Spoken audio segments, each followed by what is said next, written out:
내빈 여러분께서는 일어나시.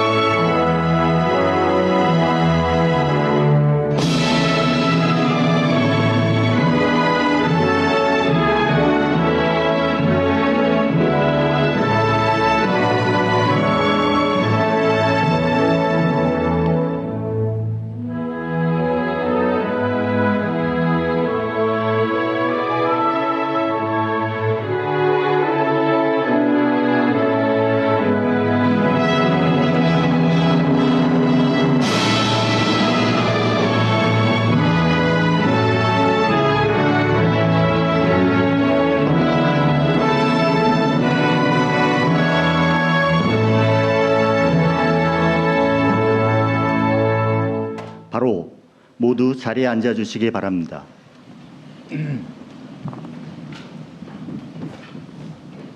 안녕하십니까.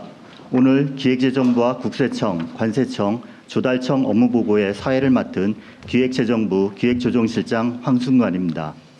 지금부터 국민주권정부의 첫 번째 업무보고를 시작하겠습니다. 먼저 대통령님의 모두 말씀이 있겠습니다. 네. 세종에서 우리 공직자 여러분들하고 대화를 해보는 건 이게 아마 처음이 아닌가 싶은데 여러분들 이렇게 만나뵈서 반갑습니다. 제가 오늘 이렇게 공개적으로 전 국민께서 지켜보는 가운데 업무 보고를 받는다니까 스트레스 받는 분들이 많았다는 소문이 있던데 그 진짜인가요? 약간 그럴 수는 있을 것 같긴 해요. 그런데 생각보다는 재미있을 겁니다. 실제로 국민들께서 관심도 많으시고 보통 공직자들에 대해서 우리 국민들께서 가지고 있는 오해가 하나 있는데 일 안 하겠지, 몰래 뭘 많이 챙기겠지 이런 의심들을 하는 경향이 있는데 저는 그렇게 생각하지 않습니다.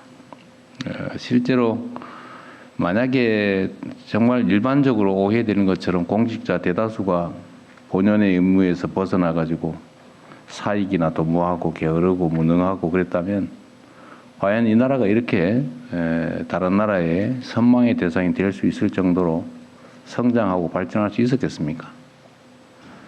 대개는 압도적인 다수는 정말 본래 역할에 충실하게 자기 일 잘하고 또 열심히 공부하고 또 공적으로 공평하게 정말 일 잘하려고 노력하지요. 그래서 성과가 나는 겁니다. 다만 그 맑을수록 흙탕물이 다 더 많이 눈에 띄는 것처럼 다들 다 열심히 하고 있고 성과를 내고 있는데 그 중에 아주 극히 소수가 마치 이 연못에 흙탕물을 일으키는 밑과지처럼 물을 흐리게 만드는 거죠. 그건 정말로 아주 소수다. 제가 성남시장 경기도지사를 거쳐오면서 느낀 겁니다. 일반적으로 뭐 온갖 비난들이 쏟아지지만 그 속에서도 대체적으로 많은 공무원들은 정말 가족들이나 친지들이나 아니면 동네 사람들 또 국민들 눈에 실망하지 않도록 정말 애 많이 써요. 보이지 않는 데서. 그런데 소수가 문제죠, 언제나.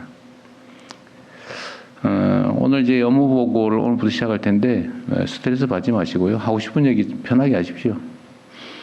제가 자주 말씀드린 것처럼 이 공직자들의 태도, 역량, 그다음에 충실함에 그 나라 운명이 달려 있어요. 그 나라가 흥하냐, 망하느냐는 대개 공직자들이 어떻게 하느냐에 달려 있죠. 물론 그 중에 최고의 책임은 저 같은 사람한테 있습니다. 최고 책임자의 책임이 제일 크죠. 어쨌든 여러분들은 5,200만 국민들의 삶을 이 손안에 들고 있는 사람들입니다. 나라의 운명을, 개인의 인생을 통째로 좌지우지하는 그런 엄청난 힘을 가지고 있습니다. 본인들이 잘 인지하지 못할 수도 있어요. 그러나 명백한 사실입니다. 그래서 여러분과 같은 국가 공무원의 1시간은 5,200만 시간의 가치가 있는 겁니다. 잘 못 느낄 수도 있어요. 그러나 여러분이 하는 일은 다 온 국민에게 영향을 미치죠. 그래서 공직자라고 합니다. 공직자. 공직이라고 하는 게 뭐 당연히 여러분들 공무원 시험 볼 때 다 외웠겠지만 공직이라고 하는 게 개인의 일이 아니라 모든 사람이 관계된 일을 하는 그런 직업을 말하잖아요. 공직. 그리고 거기에 대해서는 상응하는 우리 국민들의 보수가 주어지고 또 그 결과는 우리 국민들, 나라에 전체적으로 영향을 미치죠. 제가 선거 때 이런 얘기 자주 했는데 똑같은 조선에서 수백만 국민들이, 백성들이 죽을 고비를 넘기고 산천이 다 파괴되는 그런 상황을 만든 것도 선조라고 하는 왕이고, 똑같이 위험한 상황에서 동아시아에 그야말로 정말 빛나는 나라를 만들었던 정조도 똑같은 나라의 똑같은 왕이었죠. 하기에 따라 정말로 다른 결과를 빚는다. 뭐 이순신 장군의 얘기는 들 필요도 없죠. 똑같은 상황에서도 전혀 다른 결과를 만들어낼 수 있습니다. 그리고 공직자들이, 저는 이제 요새 제일 우려되는 게, 대체적으로 생각하는 것처럼 저는 우리 공직자들, 특히 이번 정부들은 잘 하고 계신 걸 제가 압니다. 열심히 하려고 하고. 또 제가 인사가 공직자한테 가장 중요한데, 인사는 최대한 공정하게, 투명하게, 합리적으로 하려고 노력을 합니다. 물론 이런 선의가 잘 안 통하는 데도 있긴 하더군요. 그러나 대체적으로는 아마 공직사회 안에서도 인사에 대해서 크게 이거 심각하다 뭐 이런 생각들을 하지는 않을 것 같아요. 만약에 그런 게 있으면 익명으로 저한테 텔레그램이라도 보내주십시오. 제가 곧바로 시정하도록 할 테니까요. 어쨌든 인사의 공정함, 또 내가 해야 될 가장 중요한 일 중에 하나이고, 또 여러분들은 주어진 역할을 최선을 다해 주시면 지금 정말 지금처럼 국제 질서가 혼란스럽고 또 국내적으로 보더라도 저는 일종의 분기점 위에 서 있다는 생각이 듭니다. 마치 어느 그걸 분수령이라 그러죠. 물방울이 왼쪽으로 떨어지면 동해로 가고 오른쪽이 떨어지면 서해로 가는 그런 데가 있습니다. 정말 운명적으로 중요한 지점이잖아요. 지금 대한민국이 그런 분수령 또는 분기점에 서 있는 것 같습니다. 우리 공직자 여러분들의 이 나라의 미래도 달려있고 여러분 다음 세대들의 삶도 달려있다, 이렇게 생각하고 책임감을 가지고 열심히 해 주실 것으로 확실히 믿습니다. 네, 고맙습니다. 네. 박수도 한번 치워주세요.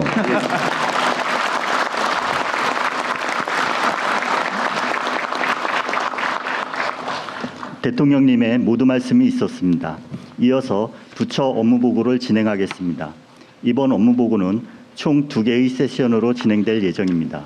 첫 번째 세션은 기획재정부, 국세청, 관세청, 조달청의 업무보고와 토론으로 진행되며, 두 번째 세션은 국가데이터처의 업무보고와 토론으로 진행됩니다. 먼저 구윤철 부총리 겸 기획재정부 장관께서 기획재정부와 세계청의 주요 업무를 일괄하여 보고드리겠습니다. 기재부가 내가 제일 먼저 시작하겠다 그랬다면서요? 진짜예요? 누가 때밀었다는 소문도 있던데. 예, 대통령님, 그 업무 보고 드리겠습니다. 2026년을 한국 경제 대도약의 원년으로 실현하기 위한 기획재정부, 국세청, 관세청, 조달청의 업무 보고를 드리겠습니다. 다음 쪽입니다. 보고 드릴 순서는 기획재정부, 국세청, 관세청, 조달청 순으로 보고 드리겠습니다. 먼저 2025년 평가 및 향후 업무 추진 방향입니다.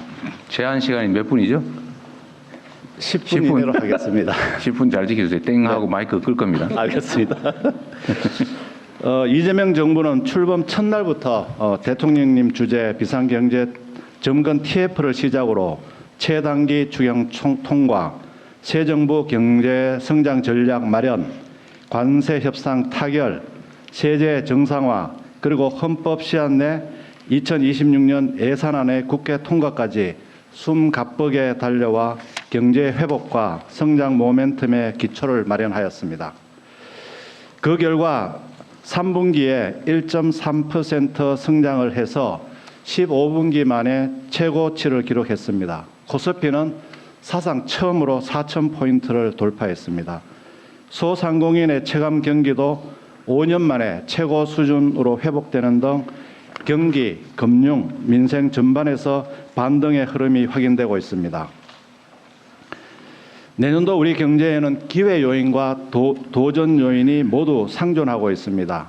기회 요인으로는 대외적으로 주요국의 확장 재정과 글로벌 AI 투자 확대가 예상되고 대내적으로는 내수 회복 가속화, 반도체 수출 호조가 이어지는 가운데 세계 국채지수 편입 등을 계기로 외국인 투자가 확대될 것으로 기대됩니다. 하지만 관세 영향 본격화로 세계 경제 성장과 교역이 둔화되고 국내 잠재 성장률 하락, 양극화 구조, 외환 부동산 시장 잠재 리스크 등 도전 요인도 있습니다. 이에 기획재정부는 2026년을 한국 경제 대도약의 원년으로 만들기 위해 경제정책 기획 조정 강화 등 6대 분야를 중심으로 정책 방향을 정하고 선제적이고 적극적으로 추진해 나가도록 하겠습니다. 다음으로 6대 중점 추진 과제입니다. 첫째, 경제정책 기획 조정 기능을 강화해서 근본적인 경제구조 혁신과 더불어 선제적인 현황 대응에도 힘쓰겠습니다. 우선 잠재 성장률 반등과 양극화 극복을 위한 2026년 경제성장 전략을 관계부처 합동으로 1월 중 마련하겠습니다. 거시경제의 경우에는 적극적 재정정책과 소비투자, 수출 부문별 대책으로 1.8% 플러스 알파 성장을 뒷받침하고 외환 및 부동산 시장은 상시 점검 체계를 통해 철저히 관리하겠습니다. 기재부와 각 부처 장관들이 함께 정책을 기획, 조정하는 협업 플랫폼을 강화하는 한편 국책 연구기관 등과 함께 신산업, 일자리 혁신, 6대 구조개혁, 인력 양성 등 경제 안보 구조개혁 과제를 발굴해서 추진하도록 하겠습니다. 둘째, 잠재 성장률 반등을 위한 정책 과제입니다. 피지컬 AI를 중심으로 AI 대전환을 본격 추진하고 KGX 전략 수립, 그리고 차세대 전력 반도체, K푸드, K뷰티 등 초혁신 경제 프로젝트를 가시화하는 등 전략적 산업 정책을 추진하겠습니다. 아울러 첨단 산업 투자 활성화를 위해 지방 투자와 연계하여 지주회사 규제 특례를 마련하고 기업 규모별 규제와 경제 형벌 합리화, 고부가 서비스 산업 육성 등을 통해 건강한 기업 생태계를 구축하겠습니다. 5국 3특 중심의 지역 성장을 적극 지원하는 등 산업 대전환과 상생 지역균형 성장을 통한 잠재 성장률 반등을 이끌어내겠습니다. 셋째, 민생 안정 및 양극화 대응입니다. 범부처 합동으로 물가 관리 체계를 강화하고 생활 물가를 안정적으로 관리하며 청년 고용 지원을 위해 시어섬 청년 유형별로 AI 교육 등 맞춤형 대책을 추진하겠습니다. AI를 활용하여 소상공인 자영업자의 역량을 강화하고 저소득층과 돌봄 분야 등 취약 부분도 촘촘히 지원하겠습니다. 넷째, 전략적 글로벌 경제 협력입니다. 한미 전략적 투자 기반 마련을 위해서 한미 전략투자공사와 기금을 설립하고 상업적으로 합리적인 투자 사업이 선정되도록 추진하겠습니다. 외환 자본시장 업그레이드 및 경제금융 중심의 G20 협력도 지속하겠습니다. 통상환경 변화에 대응하여 경제, 외교, 안보, 문화를 연계한 신대외 경제 전략을 수립하고 대규모 수출과 수주 지원을 위한 전략 수출 금융 기금을 마련하겠습니다. 효율적 경제 안보 대응 체계 구축 등 경제 안보 및 공급망 대응도 적극 추진하겠습니다. 다섯 번째로 적극적 국부 창출입니다. 1,300조 원에 이르는 국유자산을 적극 관리하여 그 가치를 극대화하며 국채를 체계적으로 관리하여 이자 비용을 절감하고 초혁신 조달 생태계를 구축하는 등 국부 정진을 도모하겠습니다.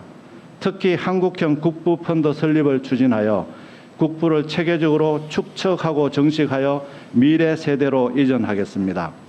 마지막으로 재정 세제 공공혁신입니다. 예산의 전략적 재원 배분을 강화하고 모든 예산 사업을 원점에서 재점검하여 과감한 지출 구조 조정을 하겠습니다. 재정 운영 전 과정에 국민 참여와 정보 공개를 확대하고 민간 전문가와 지방정부 공무원에 대한 교육도 강화하겠습니다. 세제는 생산적 부문으로의 자본 이동을 유도하고 글로벌 기술 경쟁을 뒷받침하겠습니다. 또한 적극 재정을 뒷받침하기 위한 세입 기반도 확충하겠습니다. 공공기관은 초혁신 성과 극대화, 안전관리 책임성 강화 등을 추진하겠습니다. 이어서 국세청, 관세청, 조달청의 업무 추진 계획을 보고드리겠습니다. 먼저 국세청입니다. 잠깐만, 이거를 너무 이렇게 다 해놓고 얘기하면 좀 복잡하니까 요 기재부 발표하신 내용들과 얘기 좀 점검해보고 네. 그다음에 관세청, 국세청 이렇게 하고 하나씩 얘기하면 좋을 것 같고요. 그다음에 소속 기관 여기는 또 따로따로 한번 제가 챙겨보도록 하겠습니다. 일단은 기재부 제가 서면으로 보고하신 내용을 제가 좀 본 게 있어서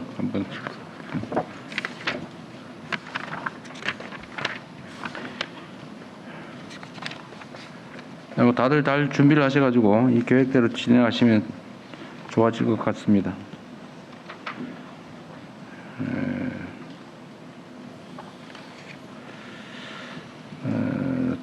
일단은 있는 대로 제가 뭐 물어볼 거 몇 가지 좀 물어볼게요. 물가 안정이 아마 앞으로 해야 될 일 중에 중요한 부분일 텐데 그렇죠? 근데 물가 안정을 위해서 우리가 세금으로 가끔씩 이렇게 물가에 예를 들면 영향을 주거나 조정하는 경우가 있잖아요. 예를 들면 뭐 유류세 이런 경우가 대표적인데 하여튼 두 가지 방식이 있는 것 같아요. 예를 들면 소위 조세 지출을 조정하는 거잖아요.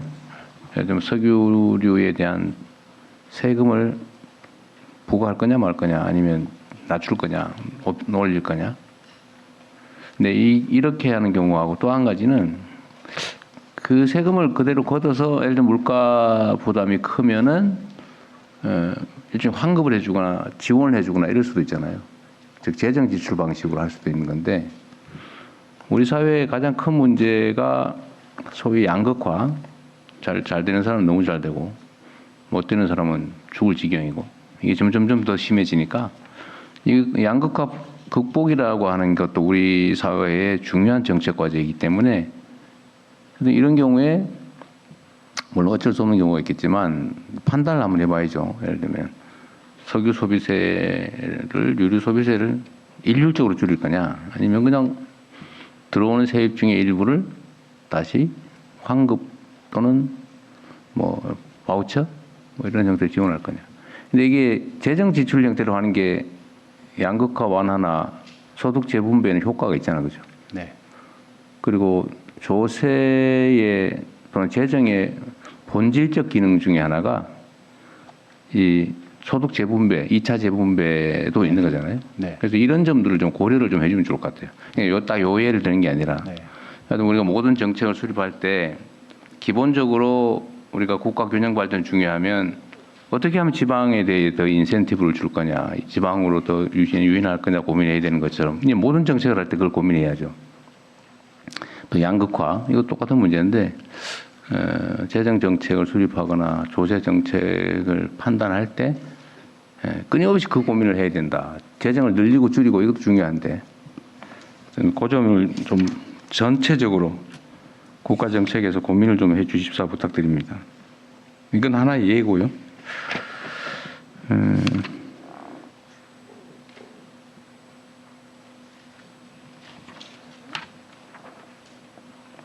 공공기관 혁신이라고 하는 항목들이 하나 있던데 보니까 공공기관 혁신의 핵심은 제가 이번에도 이렇게 보니까 여기 공공기관장들도 많이 오셨을 텐데 거의 똑같은데 왜 저걸 나눠가지고 대표를 2명씩이나 두고 그럴까 이런 생각이 드는 경우가 꽤 많더라고요. 공공기관을 효율적으로 재편성하는 문제도 이 정책 과제 중에 하나이긴 할 텐데 네. 이게 기재부 소관입니까? 전체 관리하는 가이드라인 기준 만들고 하는 기재부에서 하고 있습니다. 기재부 상관이. 네. 그래서 그것도 속도를 좀 내주시면 좋을 것 같습니다. 네.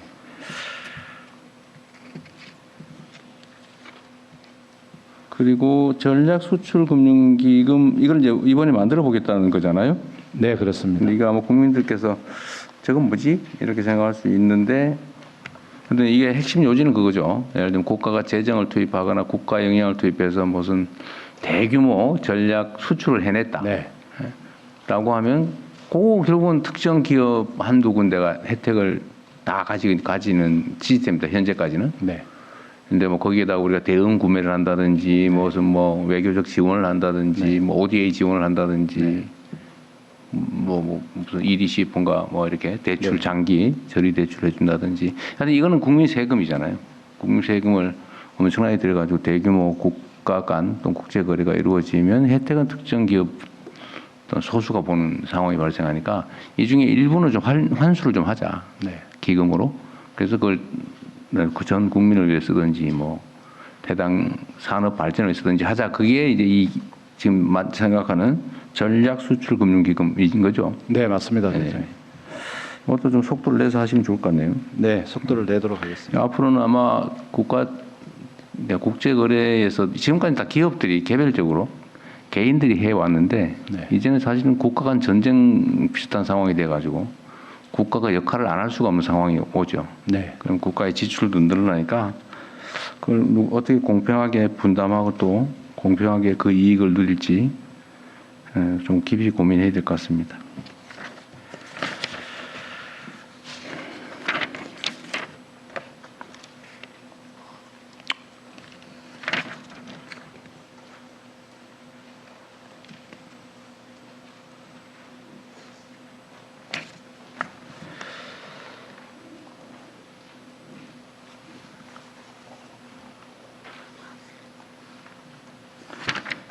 지금 아마 우리 이 장면을 지켜보시는 국민들 중에는 이게 뭐 대체적으로 잘 알겠지만 성장률과 잠재 성장률이 좀 저게 뭔가 싶을 수도 있긴 하죠. 네.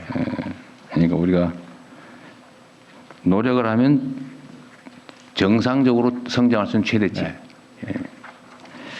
근데 그게 잠재 성장률인데 이건 체계적으로 떨어진다. 인구가 감소하고 네. 뭐 등등으로.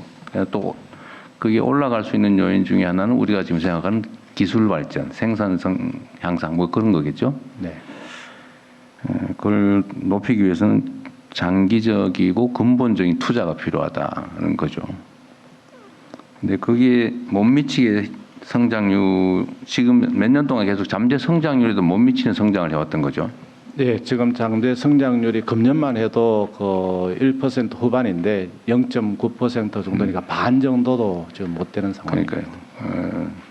근데 그 잠재 성장률도 매우 낮은데 그나마 절반 정도 떨어지는. 네. 그건 사실 제 정책 운용의 부족함 때문이죠, 사실은. 네. 예. 그러니까 이 하반기 지금 새 정부 들어서서 몇 가지의 조치만으로도 지금 이렇게 급반등하는 상황이 발생하는 거죠. 예, 3, 4분기에 1.3%만 해도 벌써 이제 1.8%를 근접을 많이 하고 있는 겁니다. 네. 그래서 내년도에는 1.8% 플러스 알파에서 네. 잠재 성장 수준을 넘어서는 성장을 목표로 하고 있습니다. 그래서 지금 확장 재정 정책, 재정 지출을 좀 늘리는 정책을 하고 있는 거죠. 네네. 예. 내년에도 올해 정도 규모로 확장 재정 정책을 해야 됩니까? 아니면 내년에는 조금 완화된 상태도 괜찮습니까? 저희들이 만약에 성장이 좋아져서 세입 여건이 좋아지면은 확장을 하더라도 국채 발행에 줄어들 수 있기 때문에 적자도 줄일 수 있고 또 국채 발행, 국채 증가 규모도 줄일 수 있으면서 저희들이 필요한 쪽에는 또 쓸 수 있는 부분이 있으면 초혁신 경제 성장이라든지 AI 투자라든지 이렇게 투자를 네. 더 확대할 수 있습니다. 내년까지 사실 이제 내년 예산을 이미 만들었고 네. 내후년 예산도 확장 재정 정책을 해야 될 상황인 거죠. 기본적으로는. 네, 지금 뭐 저희들 경제 이 잠재 성장률을 반등시키려고 하면은요. 기술 개발이라든지 또 노동 생산성을 높인다든지 투자를 늘려야 됩니다. 네. 지금 상태는 너무 바닥에다가 계속 하향 곡선을 긋기 때문에 이거를 바닥을 찍게 하거나 아니면 네. 우상향으로 커브를 그리려면 국가의 노력이 필요한 거죠. 네. 결국은 확장 재정 정책을 당분간은 할 수밖에 없다. 네, 그 말이죠. 그렇습니다. 다만 이제 성장률이 회복이 되면 상당 부분을 세수로 네, 세수로. 조세 수입으로 커버할 수 있고 국채 발행은 줄어들어야 줄어들게 됩니다.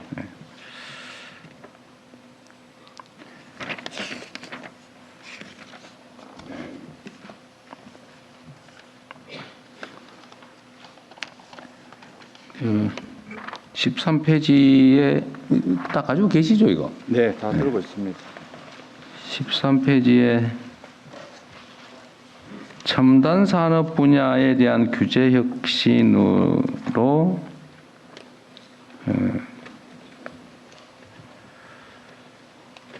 이거를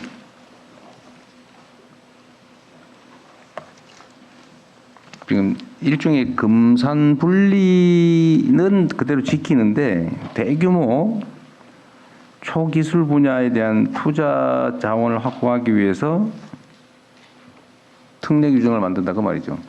예, 그렇습니다, 대통령. 지금 저희들이 뭐 금산분리라는 게 원래 산업이 금융을 지배한다는 그런 정신인데 거기는 전혀 저희들 손을 대지 않습니다. 그 대신에 이제 대규모 투자가 필요한 분야에 대해서는 자금 조달을 통해서 할 수 있도록 금융적인 측면에서 좀 규제를 완화해주겠다는 그런 측면. 네. 그리고 여기 보면 경제 형벌 합리화 TF가 있네요. 예, 그렇습니다. 그래서 이것도 속도를 좀 내야 될 겁니다. 이게 자주 말씀드리는 거긴 한데 국가 질서를 유지하기 위해서 우리가 이제 예를 들어 형벌, 뭐 과징금, 과태료, 아니면 행정처분 뭐 이런 것들이 여러 가지가 있는데 우리나라는 형벌 법규가 너무 많아요.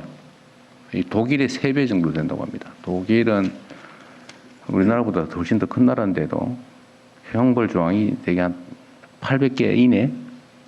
근데 우리나라는 2,800개쯤 된다고 해요. 2,700, 800개쯤 된다고 합니다. 뭐든지 그냥 다 형처벌하는 걸로. 근데 이게 경제 분야는 사실 돈 벌기 위해서 법률을 어기는 경우에 이거를 처벌을 해봐야 그 사장이 처벌되는 것도 아니고 이익 보는 사람이 처벌받는 게 아니고 무슨 실무 책임자 처벌 안 돼도 한 5, 6년씩 걸리고 그 수사하고 재판하고 하느라고 국가 영향을 엄청나게 소진하는데 아무런 제재 효과가 사실은 없어요. 그래서 이런 데 경제 제재를 해야 된다. 네.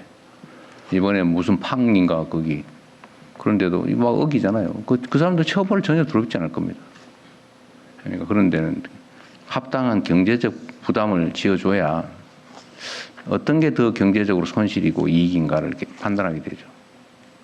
네, 대통령 말씀에 공감합니다. 그래서 심지어는 시중에서는 그냥 교도소 갔다 와서 뭐 한 3년 쓸다 오면은 뭐 몇십억, 몇백억 뭐 그걸로 살겠다. 그냥 들어가자. 뭐 이런 소리도 있지 않습니까? 경상도 분위대가 들어가자고 왜 들어가자. 네, 그 말이 맞습니다. 그래서 그러지 않게 그러니까 이 경제 영역, 경제 활동 영역은 경제적 제재를 가해야지. 네. 그래서 형사처벌이라고 하는 게 도움도 안 되는데 국가 역량만 소진하니까. 근데 이거 바꾸기로 한 거잖아요. 네, 속도를 내서 확실하게 바꾸도록 하겠습니다. TF를 만들었으면 네. 속도를 좀 내자. 속도가 생명이다. 라고 생각이 됩니다. 그리고 여기 보면 14페이지에 상생협력 기반 강화라는 거 있잖아요. 이게 우리나라 이 또 하나의 이제 산업계 내의 문제인데 이것도 역시 양극화와 차별의 문제입니다. 혜택은 특정 소수가 보고 나머지는 거기다 다 이게 그야말로 착취하면 너무 심한 표현이긴 하지만 하여튼 정당한 대가를 제대로 못 받는 상황이 발생한다. 이런 거 최소화시킬 필요가 있을 것 같아요. 네. 성과 공유제, 뭐 납품 대금 연동제 등등이 있는데 상생 금융 지수 도입 뭐 등등도 있습니다만 하여튼 이런 걸 포함해서 네. 같이 사는 사회로 중소기업도 좀 살고 납품업체도 좀 살고 노동자도 좀 살고 중소기업도 살고 네. 지역도 좀 살고 동네 가게도 좀 살고 그럴 수 있는 방향으로 정책을 최대한 잘 만들어 갔으면 좋겠습니다. 네.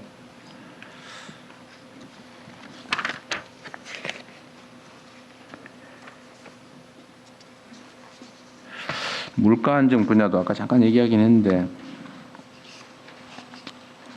이 유통구조 개선 항목 있잖아, 그죠? 네. 생활 물가 안정에 담합 방지, 유통구조 개선 여기 있는데 이게 계속 유통구조 개선 말은 나는데 잘 안 되죠. 이게 아마 이따가 농축산부 또 관계돼 있을 것 같긴 한데 이 유통 구조가 이게 스마트하지를 못해가지고 생산자하고 소비자 사이에서 너무 많이 샌다. 꼭 수도관 터져가지고 수돗물 새듯이 적정하게 해야 되는데 너무 심하다. 그 문제 계속 얘기되는데 잘 시정이 안 되니까 이것도 각별히 신경 써주시면 좋겠어요.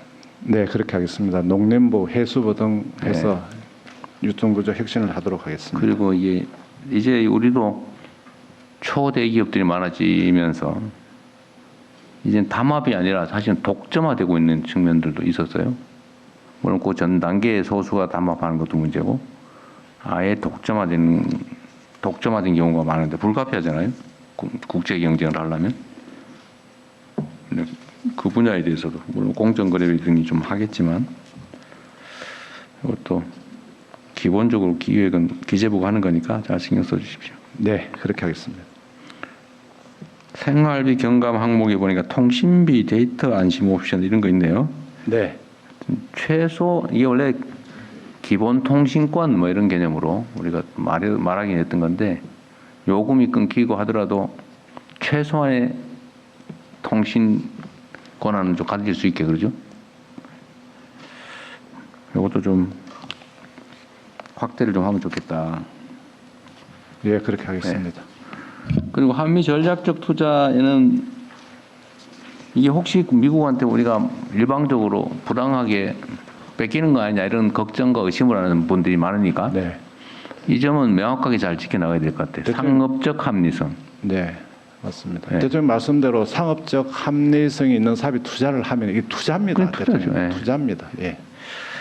하여튼 개별 기업이 하기 어려운 국가 단위의 투자를 사실은 뭐 원래 우리가 스스로 해야 될 거를 이제 이번 관세 협상 과정에서 반강제적으로 하게 됐는데 네. 이것도 기회로 만들어서 네, 제대로 기회로 된 투자를 할 수 만들도록 있게 하겠습니다. 하십시오.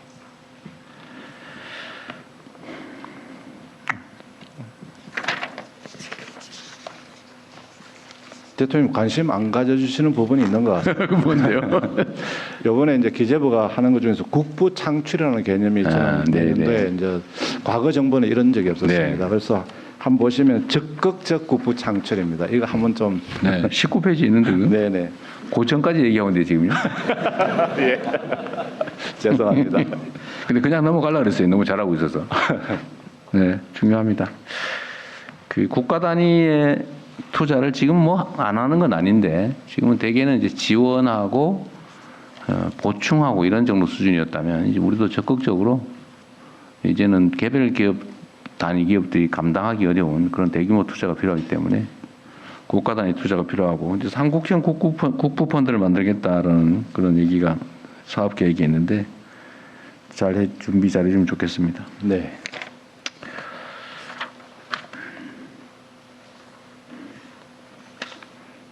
재정 공공세제 혁신 이거 재정 혁신 분야는 한 번 더 강조 삼아 말씀을 좀 드리면 하여튼 제가 국회의원들한테도 말씀을 들었는데 이게 뭐 780조 막 수백조 이러고 항목이 수만 가지인데다가 분량만 해도 뭐 엄청나잖아요.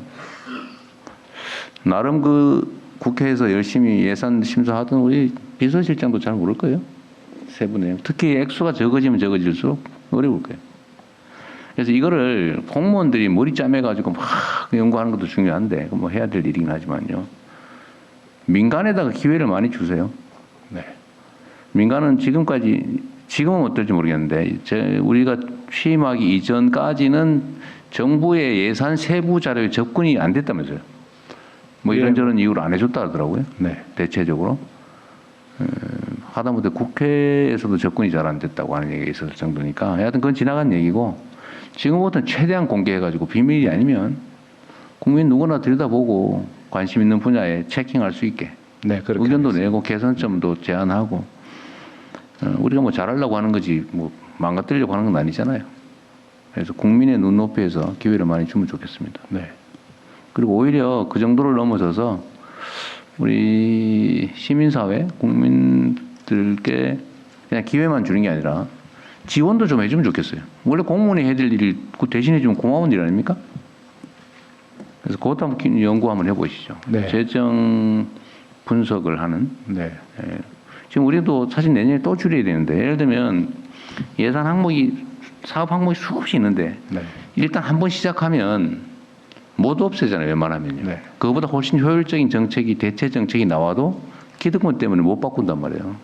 근데 이거는 공직자들이 하긴 좀 쉽지 않습니다. 그럼 결국 시민의 시각으로 좀 바꿔줄 수 있으면 좋을 텐데 그 기회를 줄 뿐만 아니라 좀 지원도 좀 해주면 어떨까 싶어요. 예, 뭐 좋은 아이디어를 낸다든지 진짜 좋은 분석을 한 부분에 대해서는 뭐 인센티브 또 하고 연구단체, 민간 연구단, 재정 연구단체 네. 연구 지원을 해주든지 네. 그런 것도 방법이잖아요. 연구 분석 지원을. 그래서 정보 공개는 기본이고 어쨌든 분석하고 제안하는 권한도 활성화될 수 있게 해주십시오.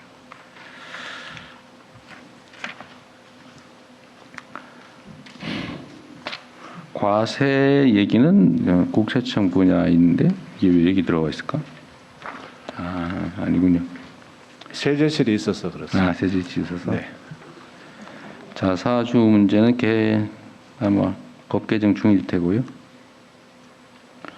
어쨌든 조세 분야는 그러니까 이건 국세청은 조세 정책이라기보다는 좀 집행을 하는 기구니까 네. 이 조세 제도가 너무 복잡해요. 그 세무사들도 잘 못 알아먹을 정도라는데 예외 잘 안 된다고 그러더라고요. 이게 도대체 뭐예요 이게. 그래서 그 조세 제도도 좀 쉽게 접근할 수 있게 정비도 쉽지는 않죠. 좀 해야 되고 그 와중에 또 숨어 있는 좀 시정해야 되는 조세 제도도 꽤 있을 것 같아요. 네. 그 예외 이거 좀 잘 봐야 될 것 같아요. 그 정비도 한번 하시면 좋을 것 같습니다.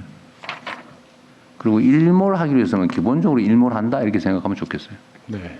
한번 시작하면 막 민원 때문에 계속 하는데 그렇습니다. 그게 조세의 공평한 부담이나 공평한 배분에 어긋나잖아요. 네. 한번 어쨌든 시작되면 참 없애기 어렵죠. 네. 예. 뭐 필요한 경우는 하는데 관성에 밀려가지고는 좀 덜 했으면 좋겠어요.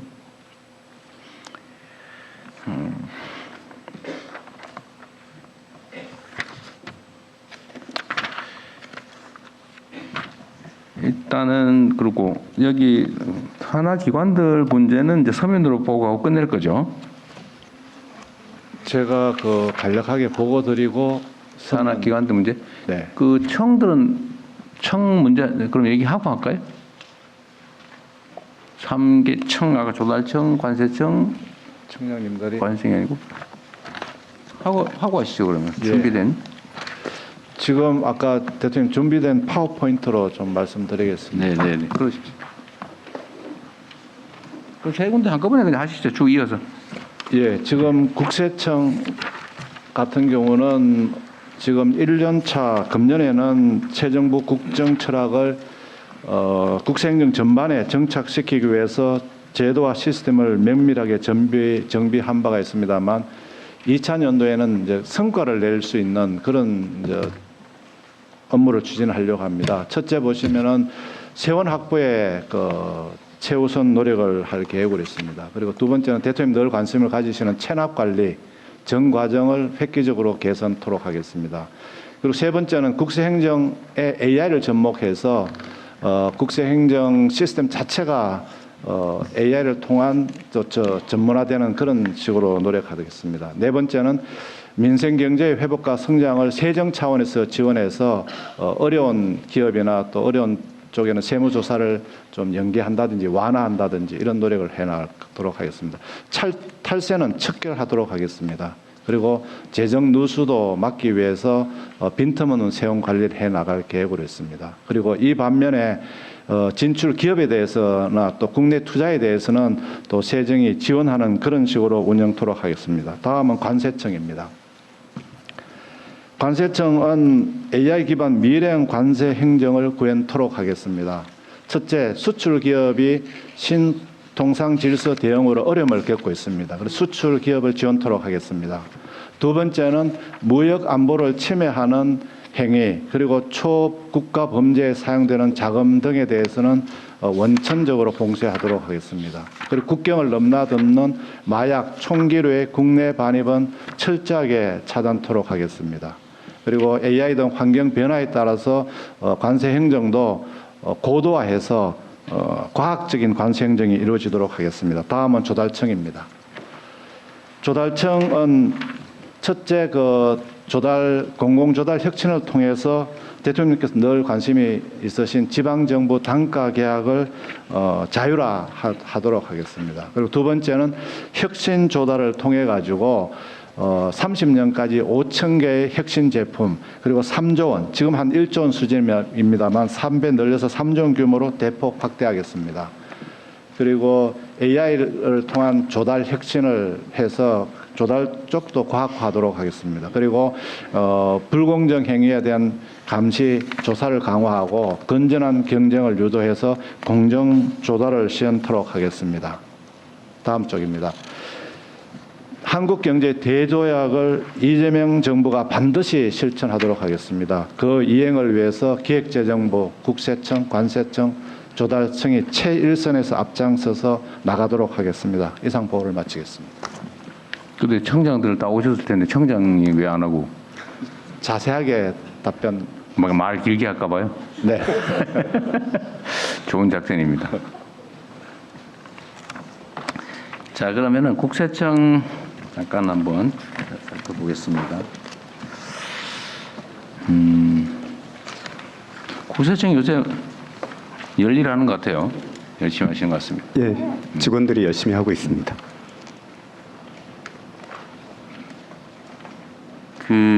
하여튼 조세는 국가 재정을 확보하는 의미도 있지만 또 한편으로는 이 조세 정의라고 하는 걸 실현하는 것도 중요한 것 같아요.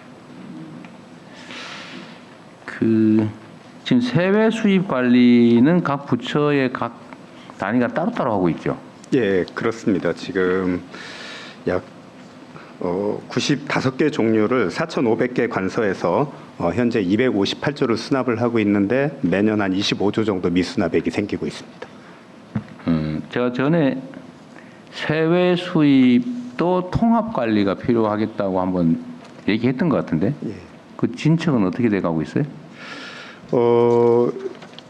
지금 현재 이제 이 통합을 하면은 확실히 그 징수율이나 체납 징수율에 효과가 있고 이게 이제 지방세가 지방 세외 수입을 통합해서 보인 적도 있습니다. 그리고 다른 선진국도 세외 수입을 국세청이 징수하는 경우가 많이 있고요. 그런데 일단 저희가 하려면 이제 법적 근거를 마련을 해야 되기 때문에 그러니까 해야 되는데 예, 그 법안 이때까지 뭐 하고 있었냐는 질문을 할까 말까 생각 중이에요. 진척 정도가 돼요. 이게 지금 기재부 소관이에요? 이건 사실 국세청 소관은 아닌데. 원래 이게 통합할 거냐 말 거냐. 네, 대통령 그 전 부처의 세외 수입이 다 있습니다. 그래서 그걸 기재부가 하려고 하니까요.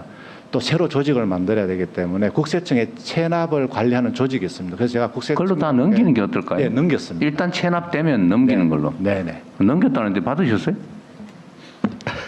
받을 준비를 지금 하고 있습니다. 넘겼는데 받은 사람은 아직 못 받았으니까 중간에 붕 떠 있다 그 말이네요. 결국은 이제 법적 근거가 굉장히 중요한데 세법 같은 경우에는 이미 우리가 이 작업을 시작했을 때 국회에서 논의가 되고 있었기 때문에 금년 세법의 반영이 조금 시기적으로 늦은 면이 있습니다. 그래서 준비를 잘해서 내년 세법에는 반영을 시키도록 그렇게 하겠습니다. 하여튼 세외 수입 체납분 이게 그 정상 납부까지는 각 부처에서 각자 관리하고 원래대로. 네, 일단 체납이 되면 관리를 요새는 다 전산화돼 있는데 관리를 국세청으로 넘기고 국세청은 그거를 또 분류해가지고 예, 관리 조직을 만들어야죠. 그래야 될 것 같습니다. 규모가 엄청나죠. 매년 세외 수입만 국가 단위에서 25조가 발생한다. 미수납액이요. 미수납액. 전체 부가액은 250조 그러니까요. 정도 되고요. 근데 지방 정부들 하면 또 그것도 엄청나고 그건 지방 정부 알아서 하겠지만. 예, 또 한 가지는 제가 체납 관리단을 좀 대규모로 만들려고 그랬더니 손이 작으셔서 그런지 2,000명밖에 안 했다고. 예, 저기 대통령님께서 저희도 건의하고 싶었는데요. 좀 인력 예산을 지원을 해주시면은 저희가 시범 사업을 한번 해봤습니다. 한 열흘 정도 했는데 한 1,000명 정도 대상으로 했는데 한 250명이 뭐 한 현장에서 한 3억 정도에 되는 세금을 바로 납부를 했고 또 나머지 한 그 인원들도 분납해서 내겠다고 이렇게 그렇죠. 했습니다. 그래서 성과가 있을 걸로 예상이 되기 때문에 지금 현재 우리가 3년 동안 2,000명의 기간제 근로자 채용 계획을 했는데 좀 더 인력을 더 지원을 해주시면 더 좋은 성과를 내도록 한번 해보겠습니다. 그 제가 마치 안 해줘서 못한 것처럼 쓱 저한테 떠미는 것 같은 느낌이 드는데 그건 아니죠. 그 이게 어떤 효과가 있는지는 성남시하고 경기도에서 실제 사례들이 있기 때문에 그 사례들을 보면 이거 제가 보기엔 3, 4천 명 즉시 늘려서 해도 손해가 절대 아닙니다. 이게 체납된 거를 연락을 해보면 잊어버린 사람, 모르고 있는 사람, 뭐 잘 되겠지 뭐 이러는 사람, 그리고 어떤 경우는 이게 특히 세외 수입 같은 경우는 체납을 해도 뭐 부담이 늘어나지 않는 경우도 꽤 있어요. 그냥 원금 상태로 그냥 뭐 1년, 3년, 5년, 10년 지나도 똑같이 내게 돼 있으니까 미리 내는 게 바보예요. 그러니까 예를 들면 그런 제도도 좀 고쳐야 되고 하여튼 연락해서 기회를 만들어주면 강제 체납 처분을 안 해도 추가로 거치는 세금이 인건비를 커버하고도 남더라. 성남시에서 150명인가 이게 해서 했을 때는 150명인가 했는데 더 거친 게 그 인건비의 몇 배였어요. 그 또 하나 생각할 거는 다른 부처들도 마찬가지인데 예를 들면 내가 250만 원 또는 300만 원을 주고 고용을 했는데 뭐 250만 원밖에 못 걷어들였다. 꼭 하더라도 해야 돼요. 하는 게 이익이에요. 왜냐? 그 사람 실업자로 남겨두면 실업자에 대한 지원해 줘야 되잖아요. 근데 이거를 정상적으로 보수를 주면 지원이 줄어들기 때문에 재정적으로 전체적으로 보면 이익이라고요. 실업자도 좀 구제하고 일자리도 만들고 재정도 확보하고 조세 정의도 실현하고 그래서 이거는 사실 약간 손해 보더라도 바로 해야 되는 겁니다. 좀 대규모로 좀 하세요. 저기 행정안전부가 인원을 안 늘려줘요? 아닙니다. 올해 이제 예산 편성이 이것도 이제 하반기 시작을 하다 보니까 조금 늦어졌는데 내년도 기재부하고 협의해서 필요하면 추경을 해서라도 하세요. 네, 대통령실에 챙겨서 하겠습니다. 그 인건비는 꼭 예산에 안 해도 되는 거 아니에요? 일단 추가 채용은? 예, 필요하면은 뭐 저희 자체적으로라도 그러니까요. 하고 예, 나중에 추가로 추가하면 예, 되니까. 가겠습니다. 이 문제는 조세 정의 차원에서도 그렇고 실업 완화도 도움이 되고 하여튼 중요한 건 저는 어떤 나라는 그런다는데 그 사채업자 돈은 띄어먹어도 세금을 띄어먹을 수는 없다 이런 거 있잖아요. 예, 진짜 그렇게 생각해야 됩니다. 네, 예? 그렇게 하겠습니다.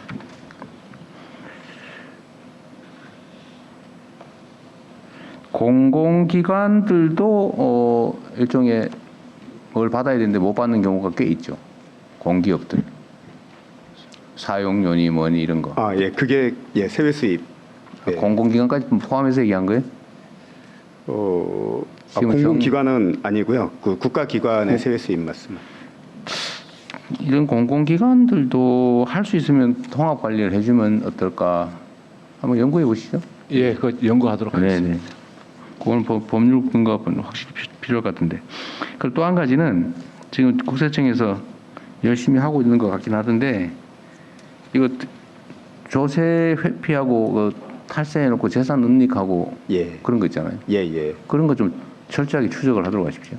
예, 저희가 이제 체납관리단을 투트랙으로 할 겁니다. 그래서 기간제 근로자들 해가지고 실태 확인을 해서 그 중에 이제 그 고액 상습 체납자, 재산 은닉 혐의가 있는 사람들은 끝까지 저희가 추적을 해서 징수하도록 저희 요원들이 그렇게 하겠습니다. 요새는 외환 거래가 너무 쉬워가지고 해외로 빼돌리는 경우가 많다고 하는데 그것도 예, 그래서 제가 어저께 인도네시아 출장을 다녀왔는데요. 그 명단 공개된 고액 상습 체납자 중에 인도네시아에 가서 사업을 하고 있는 사람이 있어서 인도네시아 국세청과 협의해서 그 몇백억이 되는 그런 체납 세금을 지금 받으려고 하고 있습니다. 곧 성과가 나올 것 같습니다. 네, 그것도 필요하면 좀 그쪽 분야의 인력을 늘리든지 해서 네. 해외로 빼돌리면 끝이다 이런 생각 아예 못하게 예. 끝까지 추적해서 철저하게 조세 정의를 좀 실현했으면 좋겠습니다. 네, 그렇게 하겠습니다.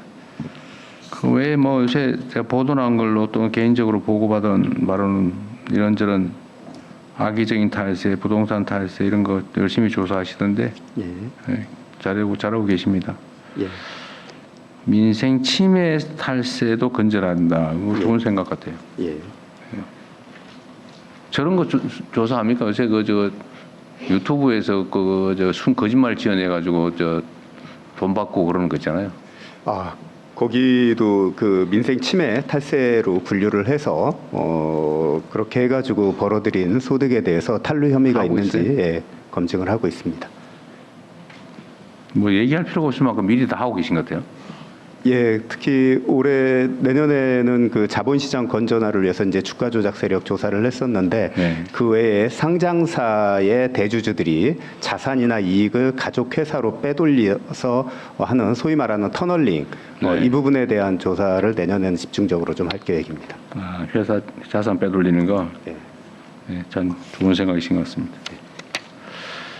그리고 국세청이 내가 이게 다른 부처도 이런 게 많던데 그 인원 현황 있잖아요. 예. 인원 현황에 예. 정원 21,157명, 현원 21,633.75명, 예. 0.75명 뭐예요? 저희 이제 그 공직이 그 출산이나 뭐 이런 거에 대한 제도가 잘 돼 있습니다. 그래서 직원들 중에 일단 휴직을 한 다음에 시간제 근무로 와서 근무를 하는 직원들이 있는데 반 사람 치는 거예요? 예, 그거를 그렇게 계산을 한 것으로 알고 있습니다. 풀타임이 아니기 때문에. 다른 데도 예. 보니까 0.2명 막 그래서 이게 뭐지? 그랬더니 시간제 예. 풀이 아닌 경우는 예. 시간을 계산해서 했다 그 말이군요. 예.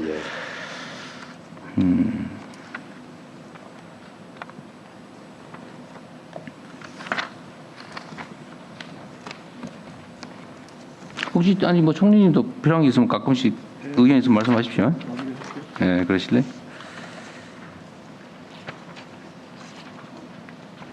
그리고 이것도 잘 안 하던데 국세청은 체납 처분의 일환으로 재산을 압류를 하면 집행을 안 하고 세워라 내워라 내비두던데 예. 그거 왜 그런 거예요? 그게 저희가 조세 채권의 우선순위가 네. 없어서 일단 그래도 그 후순위로 압류는 해놨지만 그래서 저희가 그거에 대해서 먼저 이렇게 경매나 이런 거를 할 수 있는 권한이 없는 경우가 많습니다. 사실 지금 현재 그 체납액이 한 110조 원 정도 되는데 그 중에 그런 형태의 금액들이 많이 있습니다. 아니 경매를 임경매 체납처분이지 체납처분해서 강제 매각을 하고 정산을 해버려야지. 그래서 그게 국세청이 압류를 먼저 해놓으니 압류를 하니까요. 예. 이게 대체적으로 일반 채권보다는 우선이잖아요. 예. 그래가지고 이게 압류된 상태로 다른 사람들은 강제 경매가 안 돼요. 왜냐하면 선순위로 국세청이 잡고 있기 때문에. 예. 그러니까 이걸 악용하는 사람들이 있더라니까요. 예. 그리고 내가 집 있는데 국세청에서 압류하면 영영 보통 집행을 안 하니까 저당 잡히고 예. 국세 압류당하고 나머지 일반 채권자도 우고 있는데 그냥 가지고 뭐 평생 살아 그냥 뭐 3년도 좋고 30년도 좋고 예.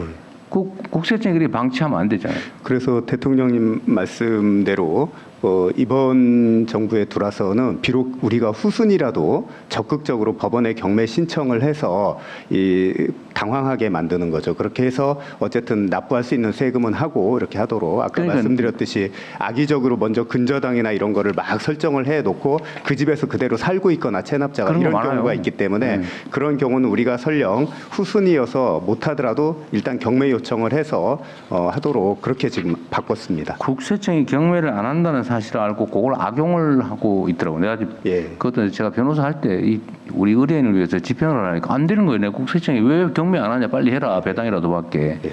그 선순위가 분명히 가짜 저당인데 예. 예? 그렇게 해놓은 경우 많잖아요. 예. 저 아는 사람끼리 그냥 저당 등기해놓고 예. 국세청 압류하고 그러면 그냥 평생 그냥 가지고 사는 거예요. 예. 그 지쳐 나가 떨어질 때까지.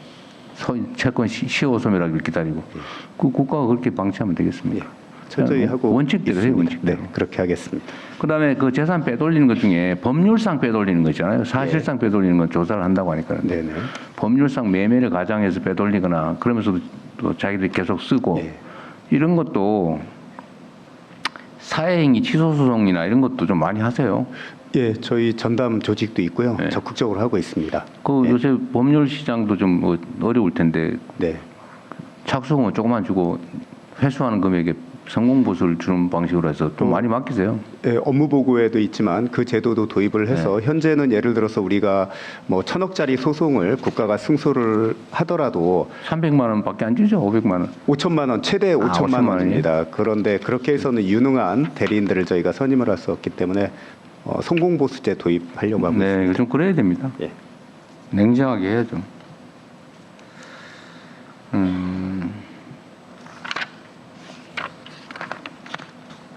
가상자산 탈세 대응 인프라 그것도 해야 될 것 같고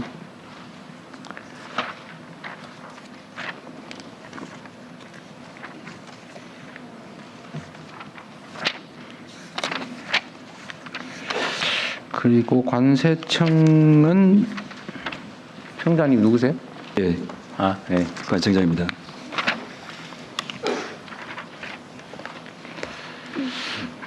관세청은 요새 꽤 세인들의 관심을 받고 있어요. 예, 근데 이 관세청이 사실 수입 물품 또는 수출 물품을 일일이 통제하는 건 거의 불가능하죠, 사실. 현재. 예, 그렇습니다. 물류 비용이 굉장히 많이 물류량이 발생하기 엄청나서, 때문에 예. 맞습니다.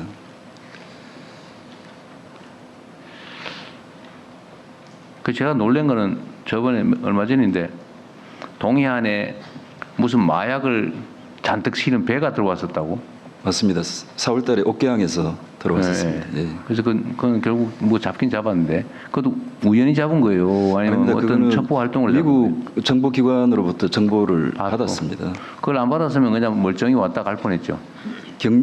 한국이 경유지로 추정이 됩니다. 그러겠죠. 예, 남미에서 온 그 남미에서. 마약입니다. 예. 근데 왜 들렀던 거예요?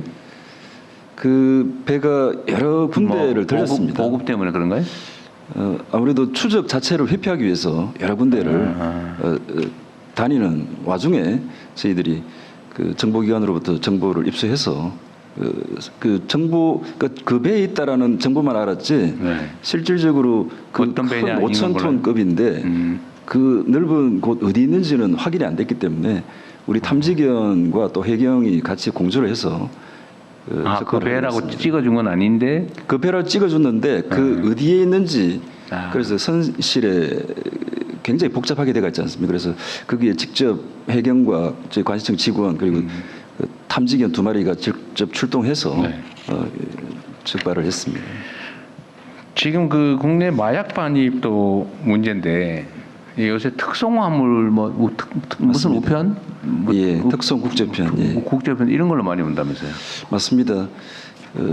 기본적으로 여행자들도 가져오지만 이제 특송 그 제도 자체가 간편하게 운영이 되다 보니까 특송을 악용한 이런 부분들이 전체 부분에 차지하는 비중 자체가 그 한 41% 특송과 국제협회는 41% 정도 차지하기 때문에 그걸 어떻게 통제할 거냐고 이 문제죠. 부분에 대한 좀 특단의 대책이 좀 필요하지 않겠느냐. 특단의 대책이 어떤 거예요? 제가 생각할 때는 기본적으로 국정상에서 공급적인 부분을 차단하는 부분이 있고 그 다음에 수요자를 차단하는 그런 부분이 저는 중요하다고 생각되거든요. 그러니까 그래서 그건 수요 부분과 관련해서 이제 실제로 범죄자 또는 혹시나 또 호기심을 가진 이런 수요자를 막기 위해서 그 특송으로 들어온 그래서 적발된 그런 범죄자들에 대해서는 뭐 특송 제도 자체를 그 이용하지 못하게 한다든지 그리고 또 그 마약 그과 관련해서 악성 그 마약 우범자에 대해서는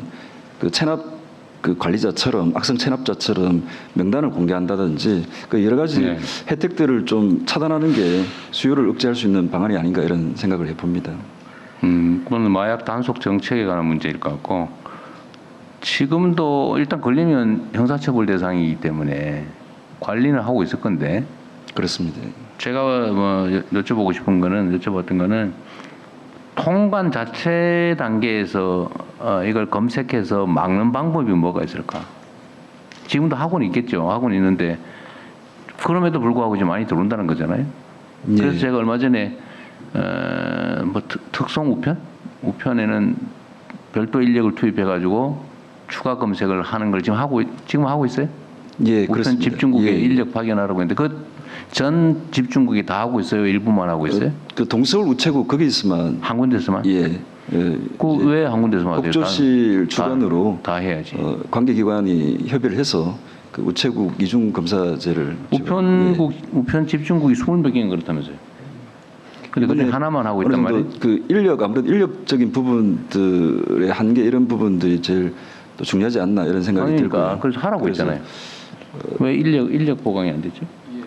그 부분은 지금 이제 법적 문제가 조금 있어가지고 개인 이제 화물 들어오는 건데 일단은 여기 한번 해보고요. 좀 더 늘리는 방향으로 저희가 좀 시도를 하고 있습니다. 그래서 우체국, 과기부 뭐 등등하고 협의를 좀 해나가고 있는데 뭐 그 법적 문제 조금 걸리는 게 있다 그래서 일단 그 부분만 하고 있는 건데. 뭐가 법적 문제가 걸려요? 저기 관세청이 인력을 채용하고 저기 행안부에서 인력 증원 동의해주고 예산 편성해가지고 하면 되는 거 아니에요? 예. 근데 뭐가 문제예요? 들어올 때 아마 이제 개인 물건이 들어온 거니까 이걸 다 일일이 들어오는 거에 대해서 조금 문제가 있는 것 같습니다. 그래서 우편 검열이라고? 예, 일종의 그런 검열로 보는 거죠. 예. 아니 그렇게 치면 저 마약견 가지고 냄새 맡아보는 것도 다 위반이에요? 그 말이 안 되잖아요. 예, 그 부분 말씀을 엑스레이로 체킹하자면 올리자면 일단 그 통관된 부분에 대해서 다시 한번 통관이 됐기 이제 때문에 통관이 된 부분에 대해서 다시 한번 우체국에서 그 부분을 이제 보겠다 이런 부분들인데 그래서 저희들 입장에서는 통관이 됐기 때문에 이제 우체국의 그 우리 직원들 자체가 굉장히 전문성이 있기 때문에 가서 이렇게 보는 그런 부분들인데 아무래도 우체국 입장에서는 또 한번 그 본 부분에 대해서 다시 한번 본다라는 부분에 있어서 법적인 그런 부분들과 관련해서 좀 고민을 좀 아니 저희들 그러니까 하고 그 있습니다. 고민이 아직도 안 끝났어요? 지금 내가 이 얘기한 지가 몇 달 됐는데 뭐 지금 일단 시범 하고 있는 거고요. 예, 곧 지나면은 저희가 완벽하게도 하도록 하겠습니다. 이게 지금 우편 구매나 이런 것들이 하도 많아져 가지고 이게 지금 요새 입시생들이 잠안 오는 데 쓴다고 그런 약 사 먹고 그런다는 네, 얘기가 ADHD, 있는데 예, 그 향정증성 물질의 일종인데 저희들이 그래서 여러 가지 관계기관과 홍보 캠페인도 많이 하고 있고요. 그래서 이런 부분들이 좀 아니, 지금 특성으로 얘기를 좀 집중해서 특성으로 들어오다 보니까 그 특성을 막아야 될 거 아니에요, 그러니까. 맞습니다. 근데 이게 우리가 뭐 우편물 내용물 보는 것도 아니고 글자를 들여다보는 것도 아니고 이게 과연 마약이냐 아니냐를 검색하는 건 국가 권력의 정당한 행사인 것 같은데 그게 왜 그런 문제되는지 나는 상식적으로는 잘 이해가 안 되는데. 예, 그래서 그 부분과 관련해서는 지금 일단 그 동서울 그 우체국 집중 우체국에서 일단 시범적으로 운영을 하고요. 그리고 인력적인 부분들이 또 서로 간에 그 합의가 이루어지면은 또 추가해서 또 그 보충해서 확대를 할 그런 계획을 시범 운영 기간이 언제까지입니까? 오래 갑니까? 올해까지는 않고 그 말 그대로 상황을 보면서 그렇게 지금 그 국조실 주관으로 이건 해서 별도로 한번 챙기면 그거는 예, 됩니다. 별도로 예, 하겠습니다. 예. 지금 뭐 저희가 지금 현재 특별 단속 기간도 지금 11월 30일 날 끝났고요. 그다음에 그 지금 하고 있는 거에 성과도 좀 저희가 보면서 인력이나 이런 부분도 같이 체크해가지고 늘리도록 하겠습니다. 빨리 속도를 내겠습니다. 제가 자주 말씀드리는데 인력이 없어서 필요한 일을 못 한다는 건 말이 안 됩니다. 우리가 뭐 돈이 부족한 것도 아니고 그 뭐가 문제가 돼요? 필요한 일을 하라고 국민들이 세금 내는 거고 세금 내는 걸로 국민들의 생명 안전을 지키고 더 나은 삶을 만들어 달라는 건데 세상에 마약 단속하는 검색하는데 인력이 부족해서 못한다 또는 잘 못하고 있다는 건 진짜 말이 안 돼요. 그건 총리께서도 전에 한번 얘기했던 건 합동회의 했던 거잖아요. 챙겨서 하십시오. 그래서 지연되지 않게. 하여튼 이 마약이 우리 사회에 정말 문제 같습니다. 관세청의 역할이 정말 중요하고요. 예, 직원들하고 최선을 다해서 관계 부처랑 하도록 하겠습니다. 지금 총기 문제도 전에 보니까 다 부품별로 따로따로 맞습니다. 수입하면 방법이 없다고 하던데. 예, 그 총포 화약법상의 그런 또 허점을 또 악용하는 그런 경우들이 있습니다. 대책은 뭐예요? 대책은 예를 들어서 그 총기류 같은 경우에 이제 예를 든다면 이제 개머리판 이것은 개인이 수입이 가능합니다. 그게 총포류 화약법의 비대상이거든요. 네. 그래서 예를 들면 탄피 이런 거는 총포류 화약법 대상인데 그 지금 비대상과 대상이 이렇게 구분되어 있습니다. 총열. 총포류와 관련해서 총열은 총열 그거는 제가 한번 자료를 봐야 되겠습니다만은 대상 비대상 이렇게 쭉 나눠지가 있다 보니까 아무래도 기본적으로 잘 아시겠지만 경찰청에서 총포 화약법을 담당하고 있는데 그 부분과 관련해서는 좀 관계기관이 힘을 합쳐가지고 법 개정이 필요하지 않나 그런 생각을 법 개정을 하면 단속할 수 있어요? 예를 들면 지금 총열 따로 들어오고 개머리판 따로 들어오고 지금 절차는 예. 그런다는 거 아닙니까? 그러면 그게 법이 없어서 단속을 발견을 못하는 거예요? 지금 말씀 올리면은 이제 비대상 총포 화약법에 따른 비대상 부분들은 들어올 수 있습니다. 아까 말씀하신 이제 특송이나 우편을 통해서 들여와 가지고 그 다음에 국내에서 또 핵심적인 부분들은 탄피라든지 이런 거는 국내에서 또 조달 아니면은 또 밀수를 해서 그거 제대로 된 총을 만드는 그런 부분들이 있기 때문에 저희들이 지금 경찰청하고 협의를 해서 좀 그런 우범 다수 반입하는 그런 우범자들을 저희들이 명단을 지금 경찰청하고 공유를 해서 지난달에 또 타격도 하고 알겠고요.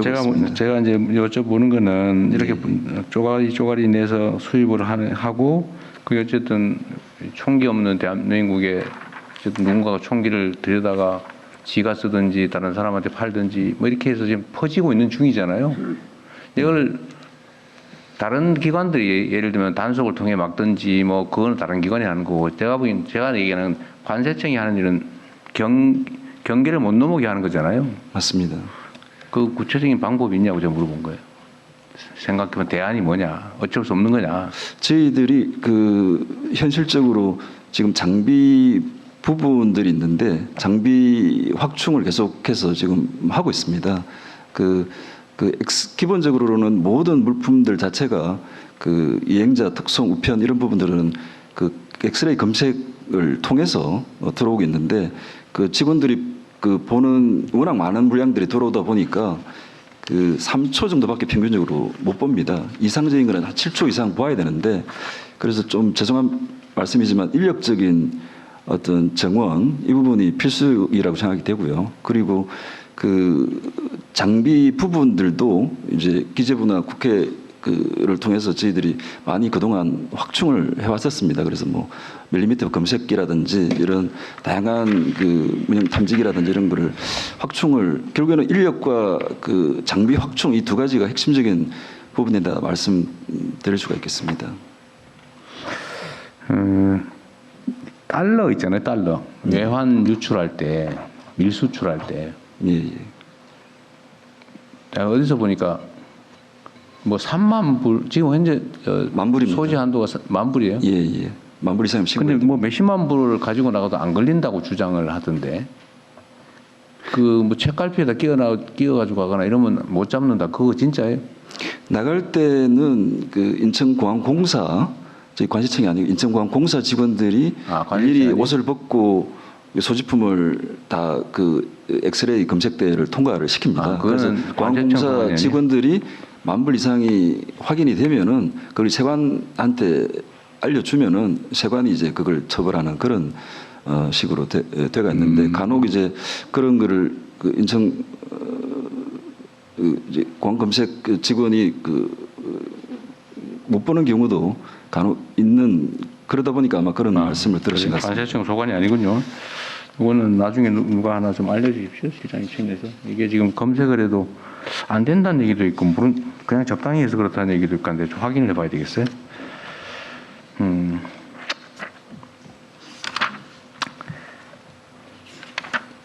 이게 환치기 단속도 관세청의 업무 중에 하나예요? 네, 그렇습니다.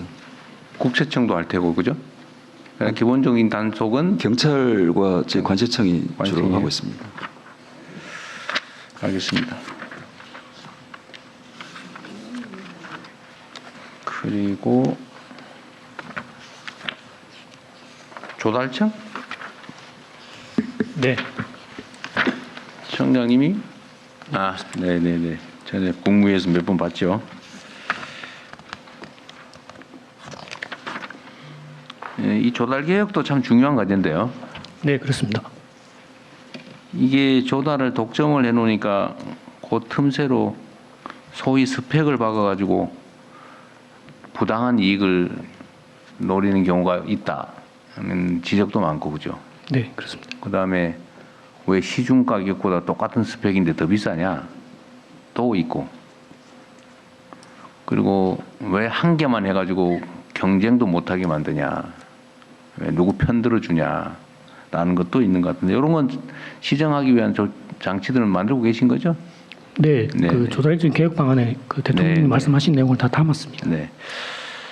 근데 그 중에 하나가 이제 광역 지방 정부들에게 조달 사업을 할 수 있게 해주는 거. 네, 근데 그것도 좀 더 고민을 해야 될 부분이 뭐냐면 추가해야 될 게 예를 들면 경기도에 허용을 한다. 그러면 경기도 안에서만 하게 해놓으면 이게 또 조달청 독점과 똑같은 결과를 빚을 수 있잖아요.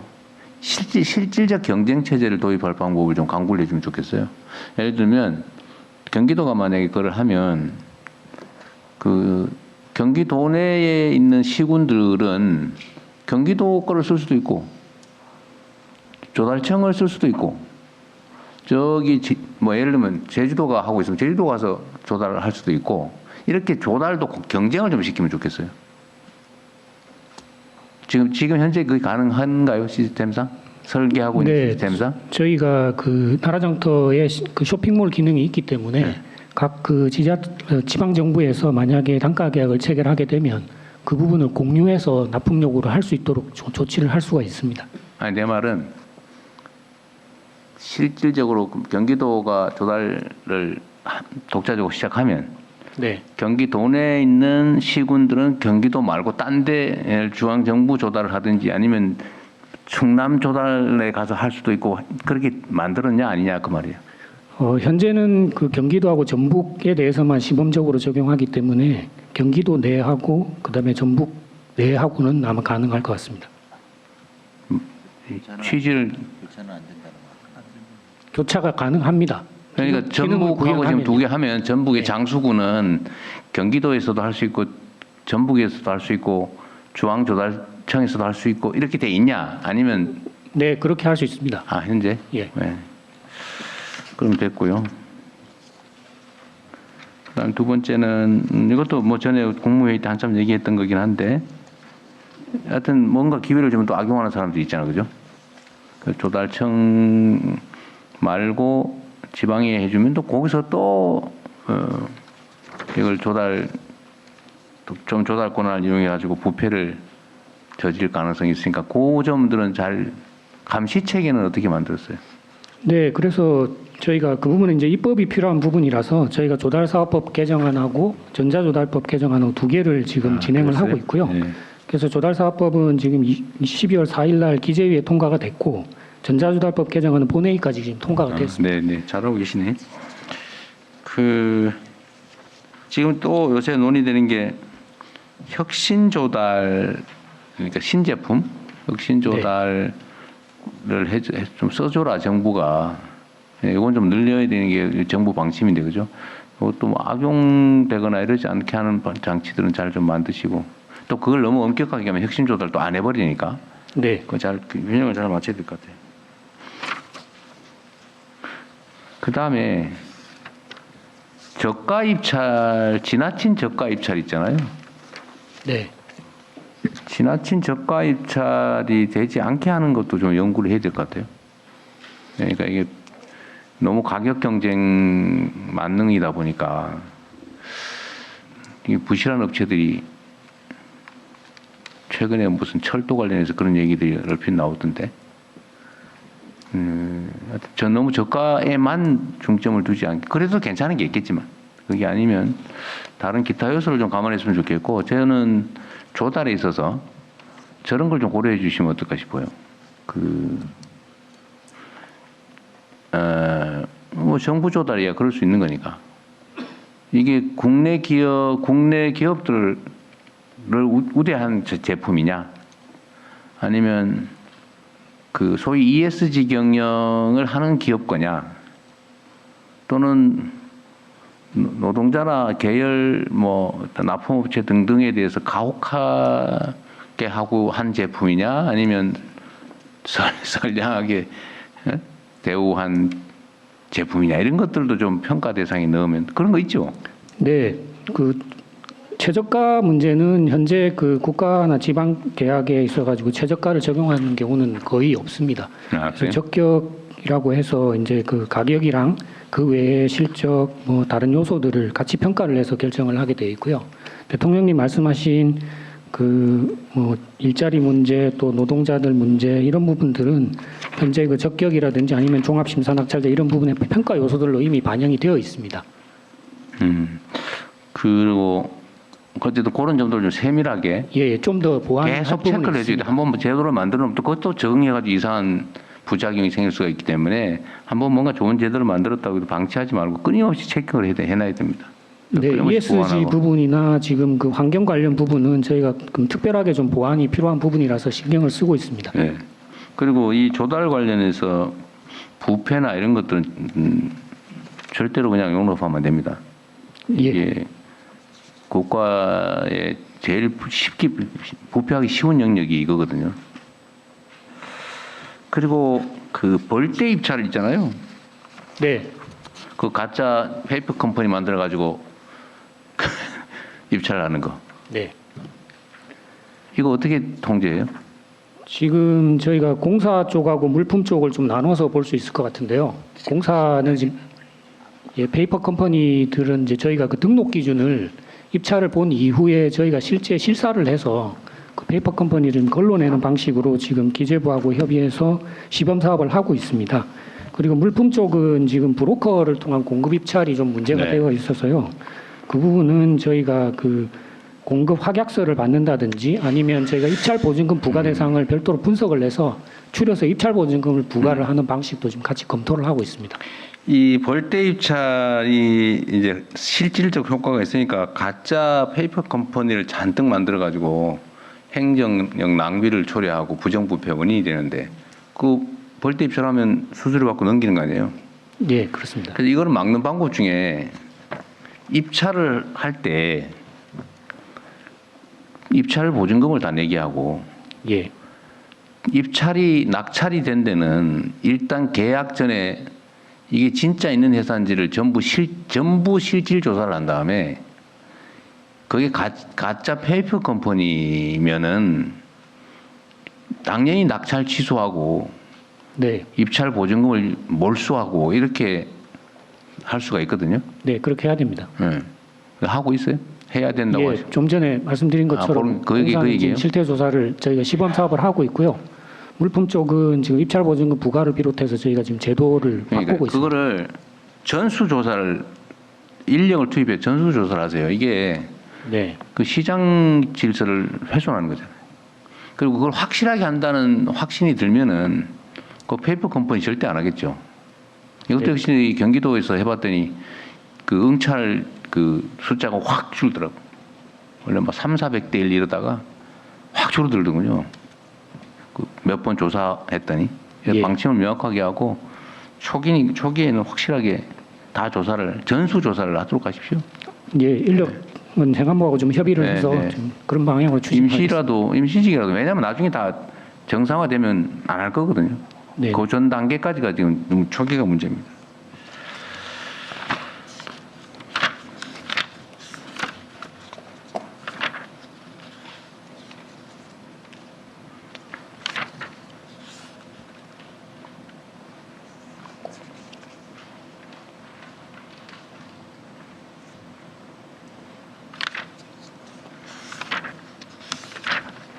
하여튼 조달 분야는 우리 조달 청장께서 원래 차장을 할 때부터 관심도 있고 잘했었던 것 같은데 계속 잘 챙겨주시고요.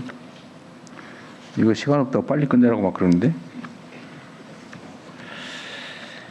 그러면은 지금 저기 소속 공기업들하고 나와 계시죠? 사실 국가 행정 중에서 공공기관들이 하는 일도 상당히 많아서 또 중요한 역할이고요. 조폐공사는 누가 나오셨어요? 네, 성창훈 사장입니다. 아, 사장님 네. 한 분? 그건 다음에. 시간이 좀 있어요.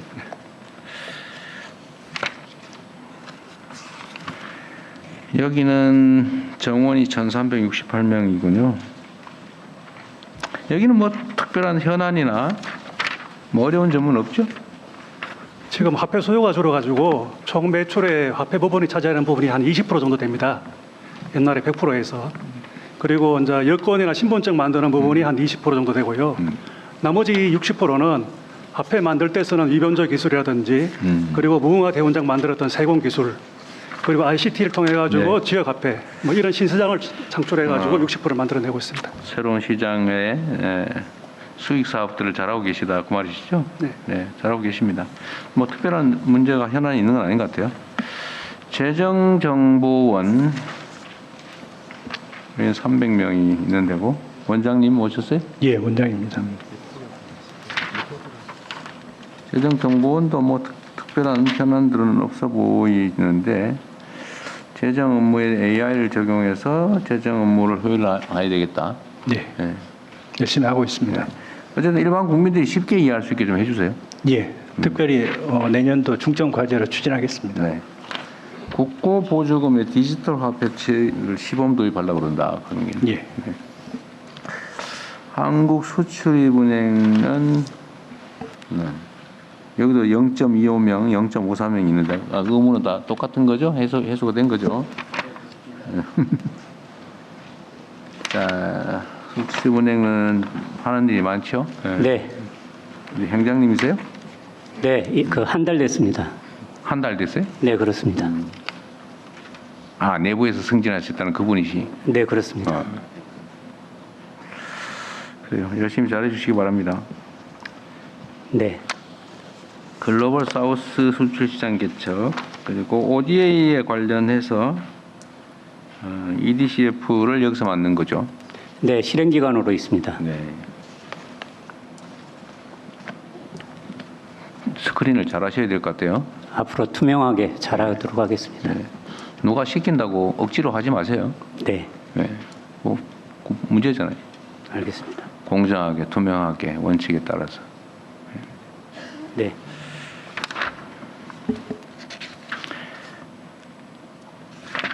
그 EDCF 분야는 하여튼 특별히 뭐 국민들이 관심을 많이 기울이는 영역도 아니고 그러다 보니까 자꾸 정치적으로 휘둘리는 측면들이 있어 보여서 좀 걱정이 돼서 하는 말입니다. 네, 철두철미하게 관리하고 실행하겠습니다. 엄청난 큰 금액을 국민 세금으로 쓰는 건데. 네, 자, 시장과 품목과 수출자를 다각화하는 일을 하겠다는 것이고요. 잘 챙겨주시기 바랍니다. 자, 내가 궁금한 게 하나 있는데 EDCF 자금의 일반적인 이율은 얼마 정도예요? 지금 그 국가 신용 등급대로 다르는데요. 그 0.01% 이렇게 되고 있습니다. 연간? 예. 연 0.01%? 네, 그렇습니다. 뭐 안 받는 거나 마찬가지예요. 그게 이제 증여율이라는 부분들이 있고 그래서 그런 대출 기간은 보통 얼마예요? 대출 기간은 이제 30년, 40년 이렇게 되고 있습니다. 30년, 40년 동안 0.01%로 대출을 하면 30년이면은 0.3% 되나요? 그렇지. 0.3%. 30년 동안 0.3%로 빌려주는 거네. 그러니까. 네, 그렇습니다. 그 사실 뭐 무상양려와 대출의 중간쯤 되는 거니까. 맞습니다. 네. 그래서 이 부패의 여지가 많은 거죠. 알겠습니다. 그래도 한 1년에 한 1%는 되는 줄 알았더니 0.01이군요. 네. 국내에도 매우 어려운 국민들이 많다는 사실을 잘 기억하면서 네. 우리는 국내에서는 국가가 보증서고 빌려주는데도 15.9% 받잖아요. 1년에.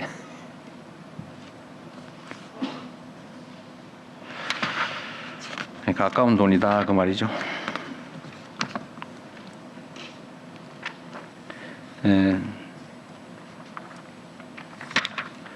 한국투자공사는 어디세요? 예, 한국투자공사 사장입니다. 아, 그래요.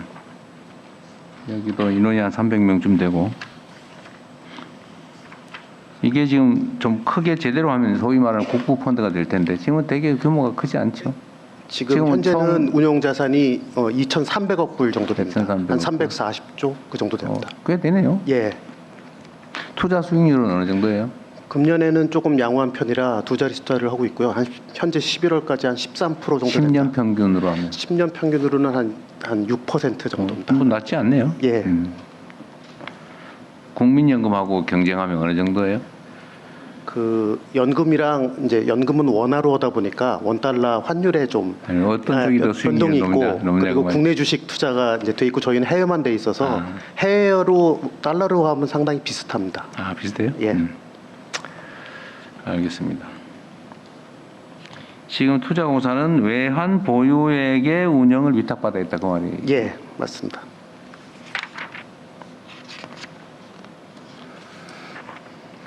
근데 아까 저기 운용 자산을 얘기했을 때 이 외환 보유액을 말하는 건 아니죠? 그러니까 저희가 받은 돈은 예, 외환 보유액을 받았고요. 정부랑 한국은행으로부터 얼마 정도로?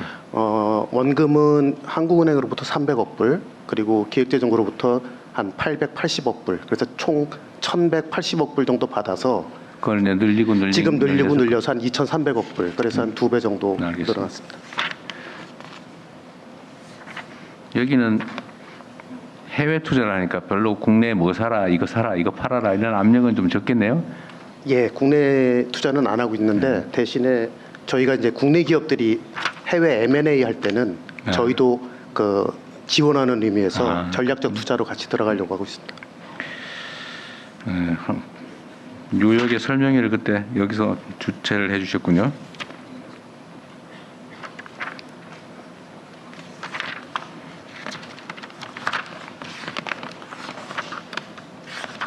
기재부 산하기관은 이걸로 다 된 거고 국세청 산하기관도 있던가요? 국세청에는 없나 봐요? 산하기관 없습니다. 없고 저희는. 예. 관세청에는 산하기관이 원산지 정보원이 있습니다.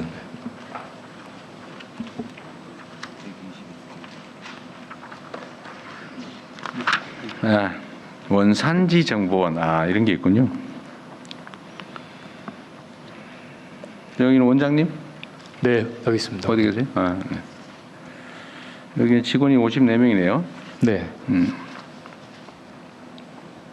주로 하시는 일이 수출입 품목의 원산지 정보 수집 분석 활용, 검증 지원 이런 걸 한다는 거죠. 원산지 확인 업무? 예, 쉽게 말씀드려서 그 관세 부과할 때 수출국 기준이 아니고 원산지를 기준으로 부과를 하고 있습니다. 그래서 FTA 관세 혜택을 받기 위해서는 원산지 요건을 기업들이 충족을 시켜야 됩니다. 우리 원장님은 전직이 뭐예요? 국회 기획재정위원회 수석 전문위원이었습니다. 기재위 위원을 하다. 그러면 국회 가기 전에는 그러면 기재부 아닙니다. 입법고시로 94년도에 아예 국회직이었군요. 예. 국회직이신데 원산지를 하는 데로 옮겨오셨군요. 기재위에서 소관으로도 했었고요. 기재위 소관이니까 관세사 자격도 있고. 관세사 자격도 있고 알겠습니다. 충분히 합리적 이유가 있겠죠.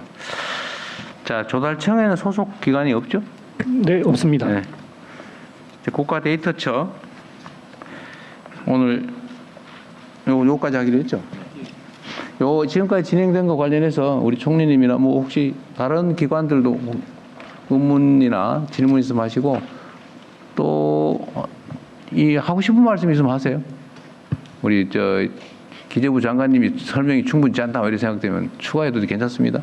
네, 대통령 오늘 우리 실국장들이 준비를 많이 했는데 대통령께서 질문을 안 하셔가지고 실망하고 질문했는데 본인이 다 대답했잖아요. 하고 싶은 얘기 있으면 하세요. 네. 그리고 원래 비공개 사안이 있으면 비공개는 좀 준비하라고 했는데 비공개로 논의할 게 있어요? 혹시? 준비된 거 없죠? 예. 없으면 됐고요. 의견들 있으면 좀 들어보도록 하겠습니다. 하고 할까요? 예, 시간이 안전하게 끝내고. 그러시죠. 근데 좀 제가 보기 국가 데이터실 그렇게 얘기할 게 많지가 않아요. 잘하면 돼 그냥. 두 번째 세션 그럼 국가 데이터처장님 어디 계세요? 예. 요약해서 하십시오. 어차피 국가 데이터야 잘 관리해야 되고 통계도 공정하게 투명하게 저러면 되지 뭐. 네. 말씀하십시오. 네. 네, 국가데이터처장 안영준입니다. 첫 승격 이후 국가데이터 첫 업무 보고를 드리겠습니다. 목차입니다. 데이터의 폭발적 증가 속에서 믿을 수 있는 데이터를 민간과 공공이 자유롭게 활용하는 것이 데이터 혁신이자 국가 경쟁력입니다. 국민이 믿고 쉽게 활용할 수 있는 데이터, 국정과제를 뒷받침하는 통계를 목표로 중점과제를 강력히 추진하겠습니다. AI 기본사회 구현을 위한 데이터 활용 관리 체계를 확립하겠습니다. AI 시대의 전방위적 데이터 혁신을 위해 분야별로 산재되어 있는 관리 체계를 넘어서 범정부적 거버넌스를 구축하겠습니다. 국가데이터 기본법을 제정하여 분야별 데이터 정책을 조정하고 데이터 수집부터 연계, 안전한 활용까지 모든 과정을 관리하겠습니다. 국가데이터위원회를 신설하여 데이터 정책을 심의 의결하고 민간 전문가들이 참여하는 조정위원회를 통해 데이터 정책에 대한 사회적 공감대를 형성해 나가겠습니다. 국가데이터 관리 체계를 새롭게 구축하여 데이터 멸시를 방지하고 민간 공공 데이터를 안전하면서도 원활하게 연계, 활용할 수 있는 구조를 만들겠습니다. 데이터 등록제, 분류체계, 품질 관리로 신뢰성 있는 데이터를 안정적으로 제공하겠습니다. 디지털 전환 가속화와 민간과 공공의 데이터 혁신을 지원하겠습니다. 데이터의 가치와 활용도를 높이겠습니다. 생성형 AI는 표 형태로 작성된 데이터를 활용하는 데 어려움이 있습니다.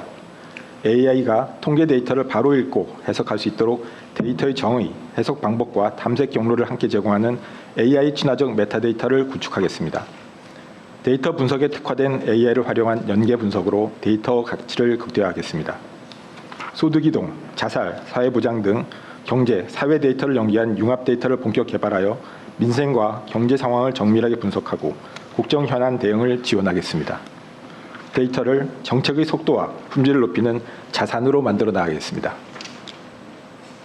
국정과제를 지원하는 국가통계를 개발하겠습니다. 5년 주기 경제총조사를 실시하고 지역투자 동향지표 등 지역통계를 확충하겠습니다. 지출 변화를 반영해서 소비자 물가지수도 개편하겠습니다. 영케어러, 결혼 의향 등 변화하는 사회상을 보여주는 인구주택 총조사 결과를 공표합니다.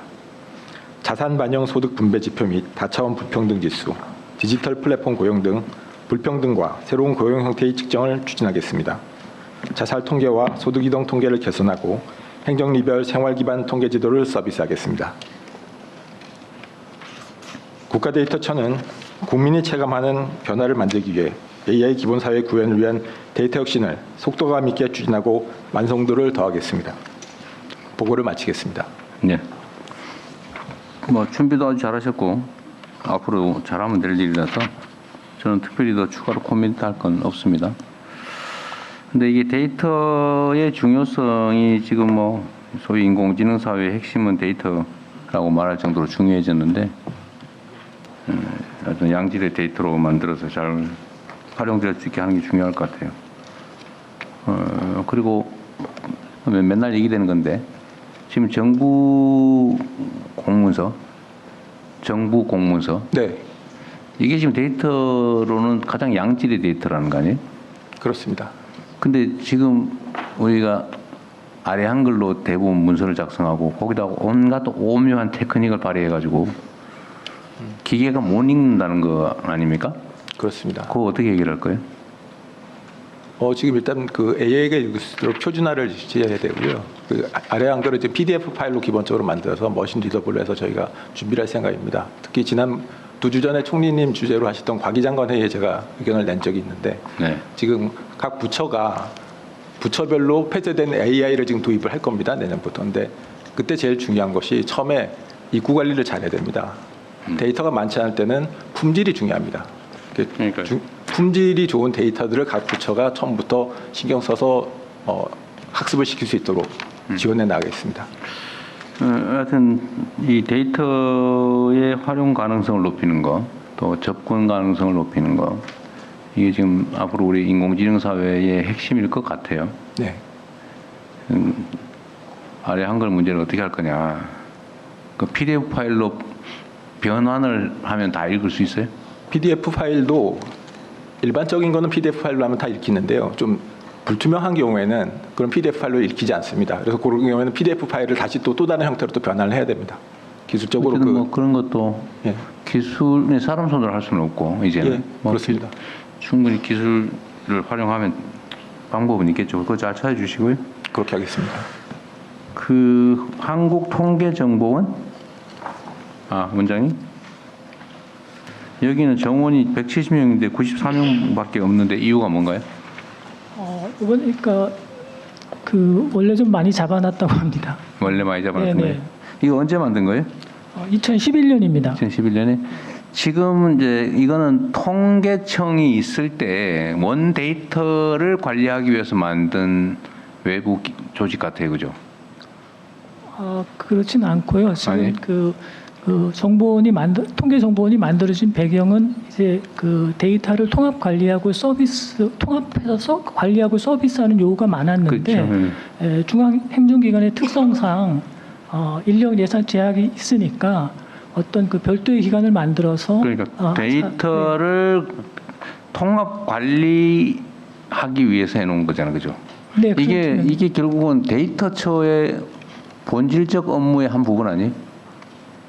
네, 그렇습니다. 과거에 그 조직과 인력을 확충하지 못해서 저희가 저렇게 만들어 놓은 겁니다. 저게 지금 앞으로도 얘기는 계속될 텐데 정부 조직을 무슨 확대해 가지고 뭐 큰 정부니 작은 정부니 이런 정치적 논란들을 막게 되니까 그걸 회피해서 사실은 정부 조직이 아닌 척하면서 은폐된 정부 조직을 만든 게 소위 소속 산하 기관들 아니에요.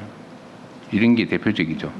근데 이게 통계청일 때 하고 지금 국가 데이터를 체계적으로 관리하는 데이터처가 됐을 때 이 데이터청은 통계 업무에 더하게 된 새로운 업무를 해야 되는데 한국통계정보원이 지금 업무라고 정해놓은 게 데이터처의 핵심 업무 같아요. 그렇습니다. 그럼 이 조직 문제 어떻게 할지를 고민을 좀 하시죠. 뭐 숫자지간에 뭐 왜 숫자가 늘었냐, 공무원 늘었냐 이런 거 공격하는 거 신경 쓰지 말고 국가 행정을 효율적으로 신속하게 하기 위한 가장 적절한 방법이 뭐냐, 이렇게 바깥 조직으로 놔두는 게 맞냐, 아니면 그냥 아예 편입해가지고 국가 조직으로 편입해서 운영이 맞냐를 고민을 좀 해보세요.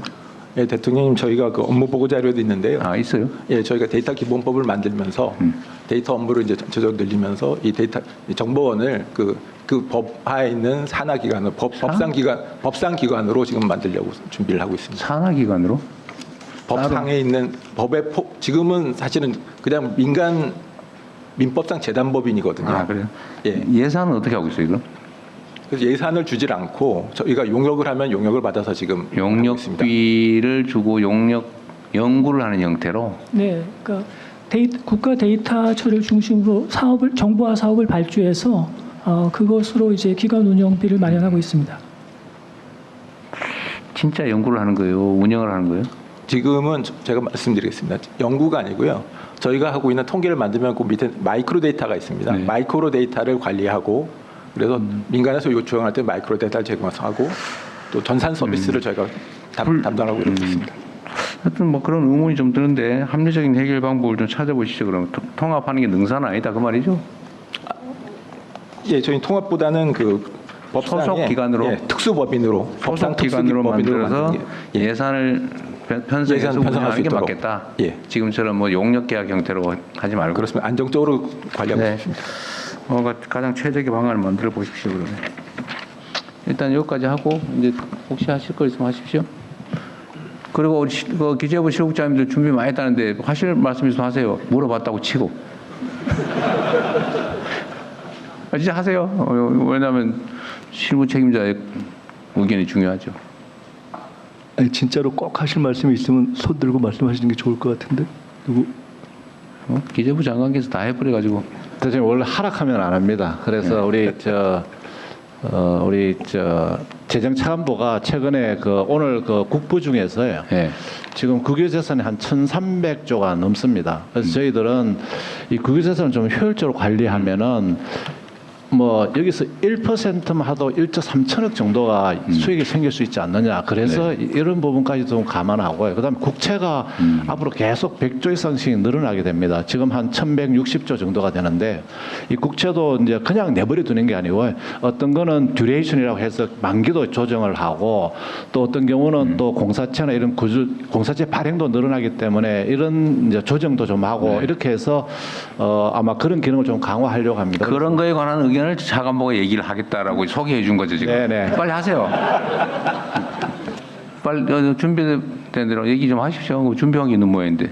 소개를 하시면서 거의 주요 내용 다 해버렸죠. 주셨습니다. 그 국유자산을 저희가 갖고 있는 유유자산 중에서 그 필요한 걸 공공기관들하고도 연계를 하고 공유 자산이 있습니다. 지자체가 갖고 있는 그런 것들을 연계해서 활용해서 저희가 양질의 토지를 정책 사업 같은데 활용해서 하려고 하고 있고요. 그 예로 저희가 그 수도권에 지금 주택, 아파트와 오피스텔 같은 걸 갖다 2.5만 호 지금 공급하려는 계획을 관계부처하고 만들었던 말씀을 드리고요. 국유자산의 가치를 갖다 계속 제고해 나가겠다. 그게 하나 있고 아까 이자, 국채 이자 말씀하셨는데 국채 이자가 증가하고 있어서 언론에서도 걱정을 좀 하고 있습니다. 그래서 저희가 장기와 단기의 이자율 차이가 있는데 저희가 내부적으로 봐서 조금이라도 이자율이 낮은 채권을 좀 더 발행하는 비중 조정 그리고 잔존 만기 구조를 좀 바꾸거나 하는 식으로 해서 국채 이자 비용을 최대한 절감하려고 노력하고 있다. 내년에 그렇게 할 계획이라는 걸 말씀드리겠습니다. 예. 아니, 저는 한 2, 3분 말씀드리면 되니까 대통령이 마무리하시기 전에 혹시 정말 자발적으로 말씀하실 분 있으면 하시죠. 한두 분 저희 10분 남았습니다. 없는 것 같아요. 총리님 하세요. 아니, 저는 사실 뭐 개별 이슈보다도 제가 오늘 보면서 든 생각 한두 가지만 말씀드리겠습니다.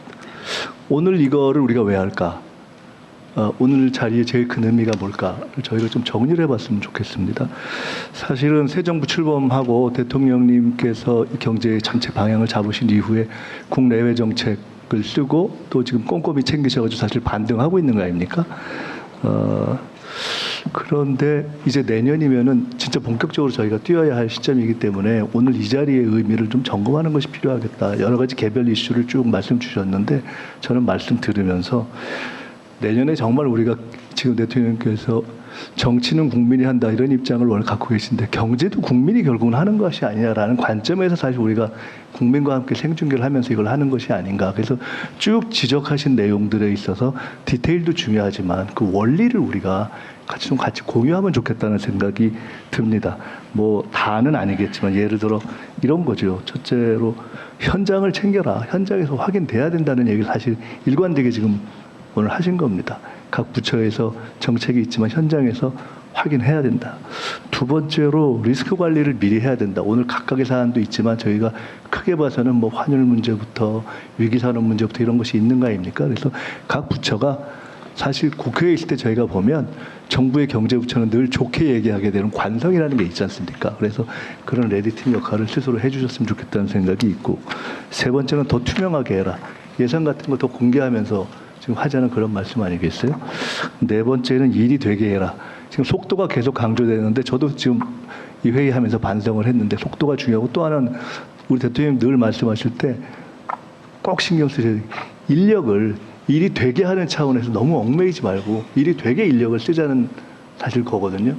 이런 관점과 원리를 좀 저희가 생각하면서 갔으면 좋겠다. 제가 보태고 싶은 거 하나는 내년부터 지금 총리실로 예산처가 오기 때문에 특별히 새로운 각도에서의 지금 예산 운영이 또 되는 거기 때문에 그 이행이 순탄하게 될 수 있도록 준비해 주시고 미리미리 아까 말씀하신 대로 가령 재정을 어떤 기조로 갈 것인가 미리 좀 생각했으면 좋겠습니다. 그래서 하여간 저희가 오늘 이 자리가 문자 그대로 아까 처음에 공직 그리고 분수령 말씀하셨는데 실제로 분수령이 되기 위해서는 원리와 철학의 어떤 공통성을 가지고 다지면서 저희가 폭발력을 내는 시기가 내년에 진짜 시작이 아닌가.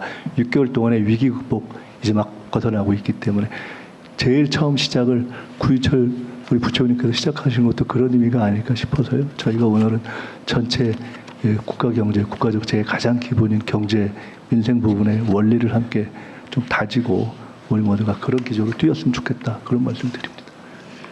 네, 마지막으로 대통령님의 마무리 말씀이 있겠습니다.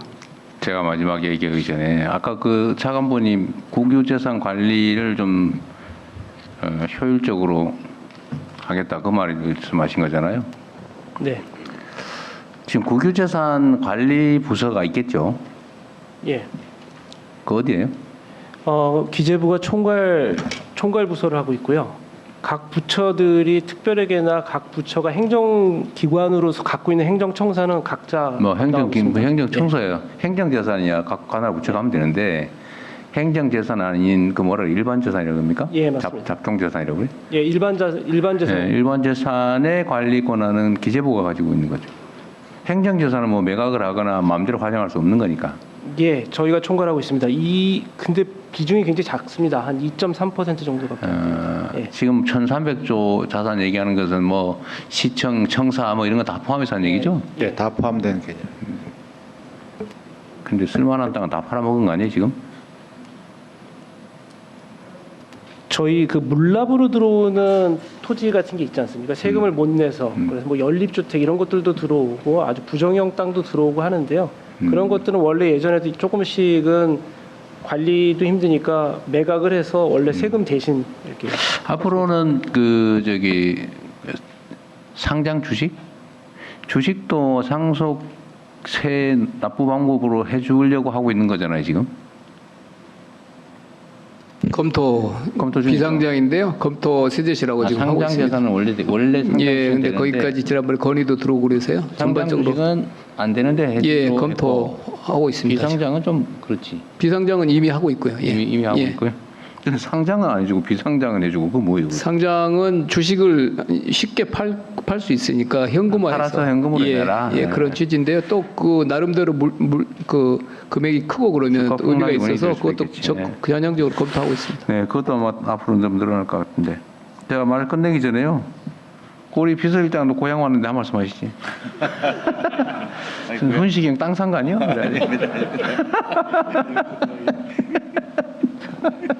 한 말씀하세요. 네, 뭐 굳이 안 하셔도 되고요. 하여튼 긴 시간 고생하셨습니다. 준비를 잘 해주셔가지고 제가 이 업무 보고서를 뭐 주마간살식으로 쭉 읽어보니까 어쨌든 평가도 잘하고 있고 계획이나 기획도 아주 잘 돼 있는 것 같습니다. 돼 있는 대로 잘하면 될 것 같고요. 어쨌든 기재부가 사실은 행정부처 중에서도 가장 중요한 부처가 아니겠어요. 뭐 그래서 아마 제일 먼저 했을 텐데 제일 많이 긴장했을 거고 제일 많이 준비 잘하신 것 같아요. 앞으로도 사명감을 가지고 자부심 가지고 최선을 다해 주기 바랍니다. 고맙습니다. 수고하셨습니다. 이것으로 기획재정부와 세계예청 국가대처처의 업무 보고를 모두 마치도록 하겠습니다. 감사합니다. 대통령님께서 먼저 퇴장하시겠습니다. 고맙습니다.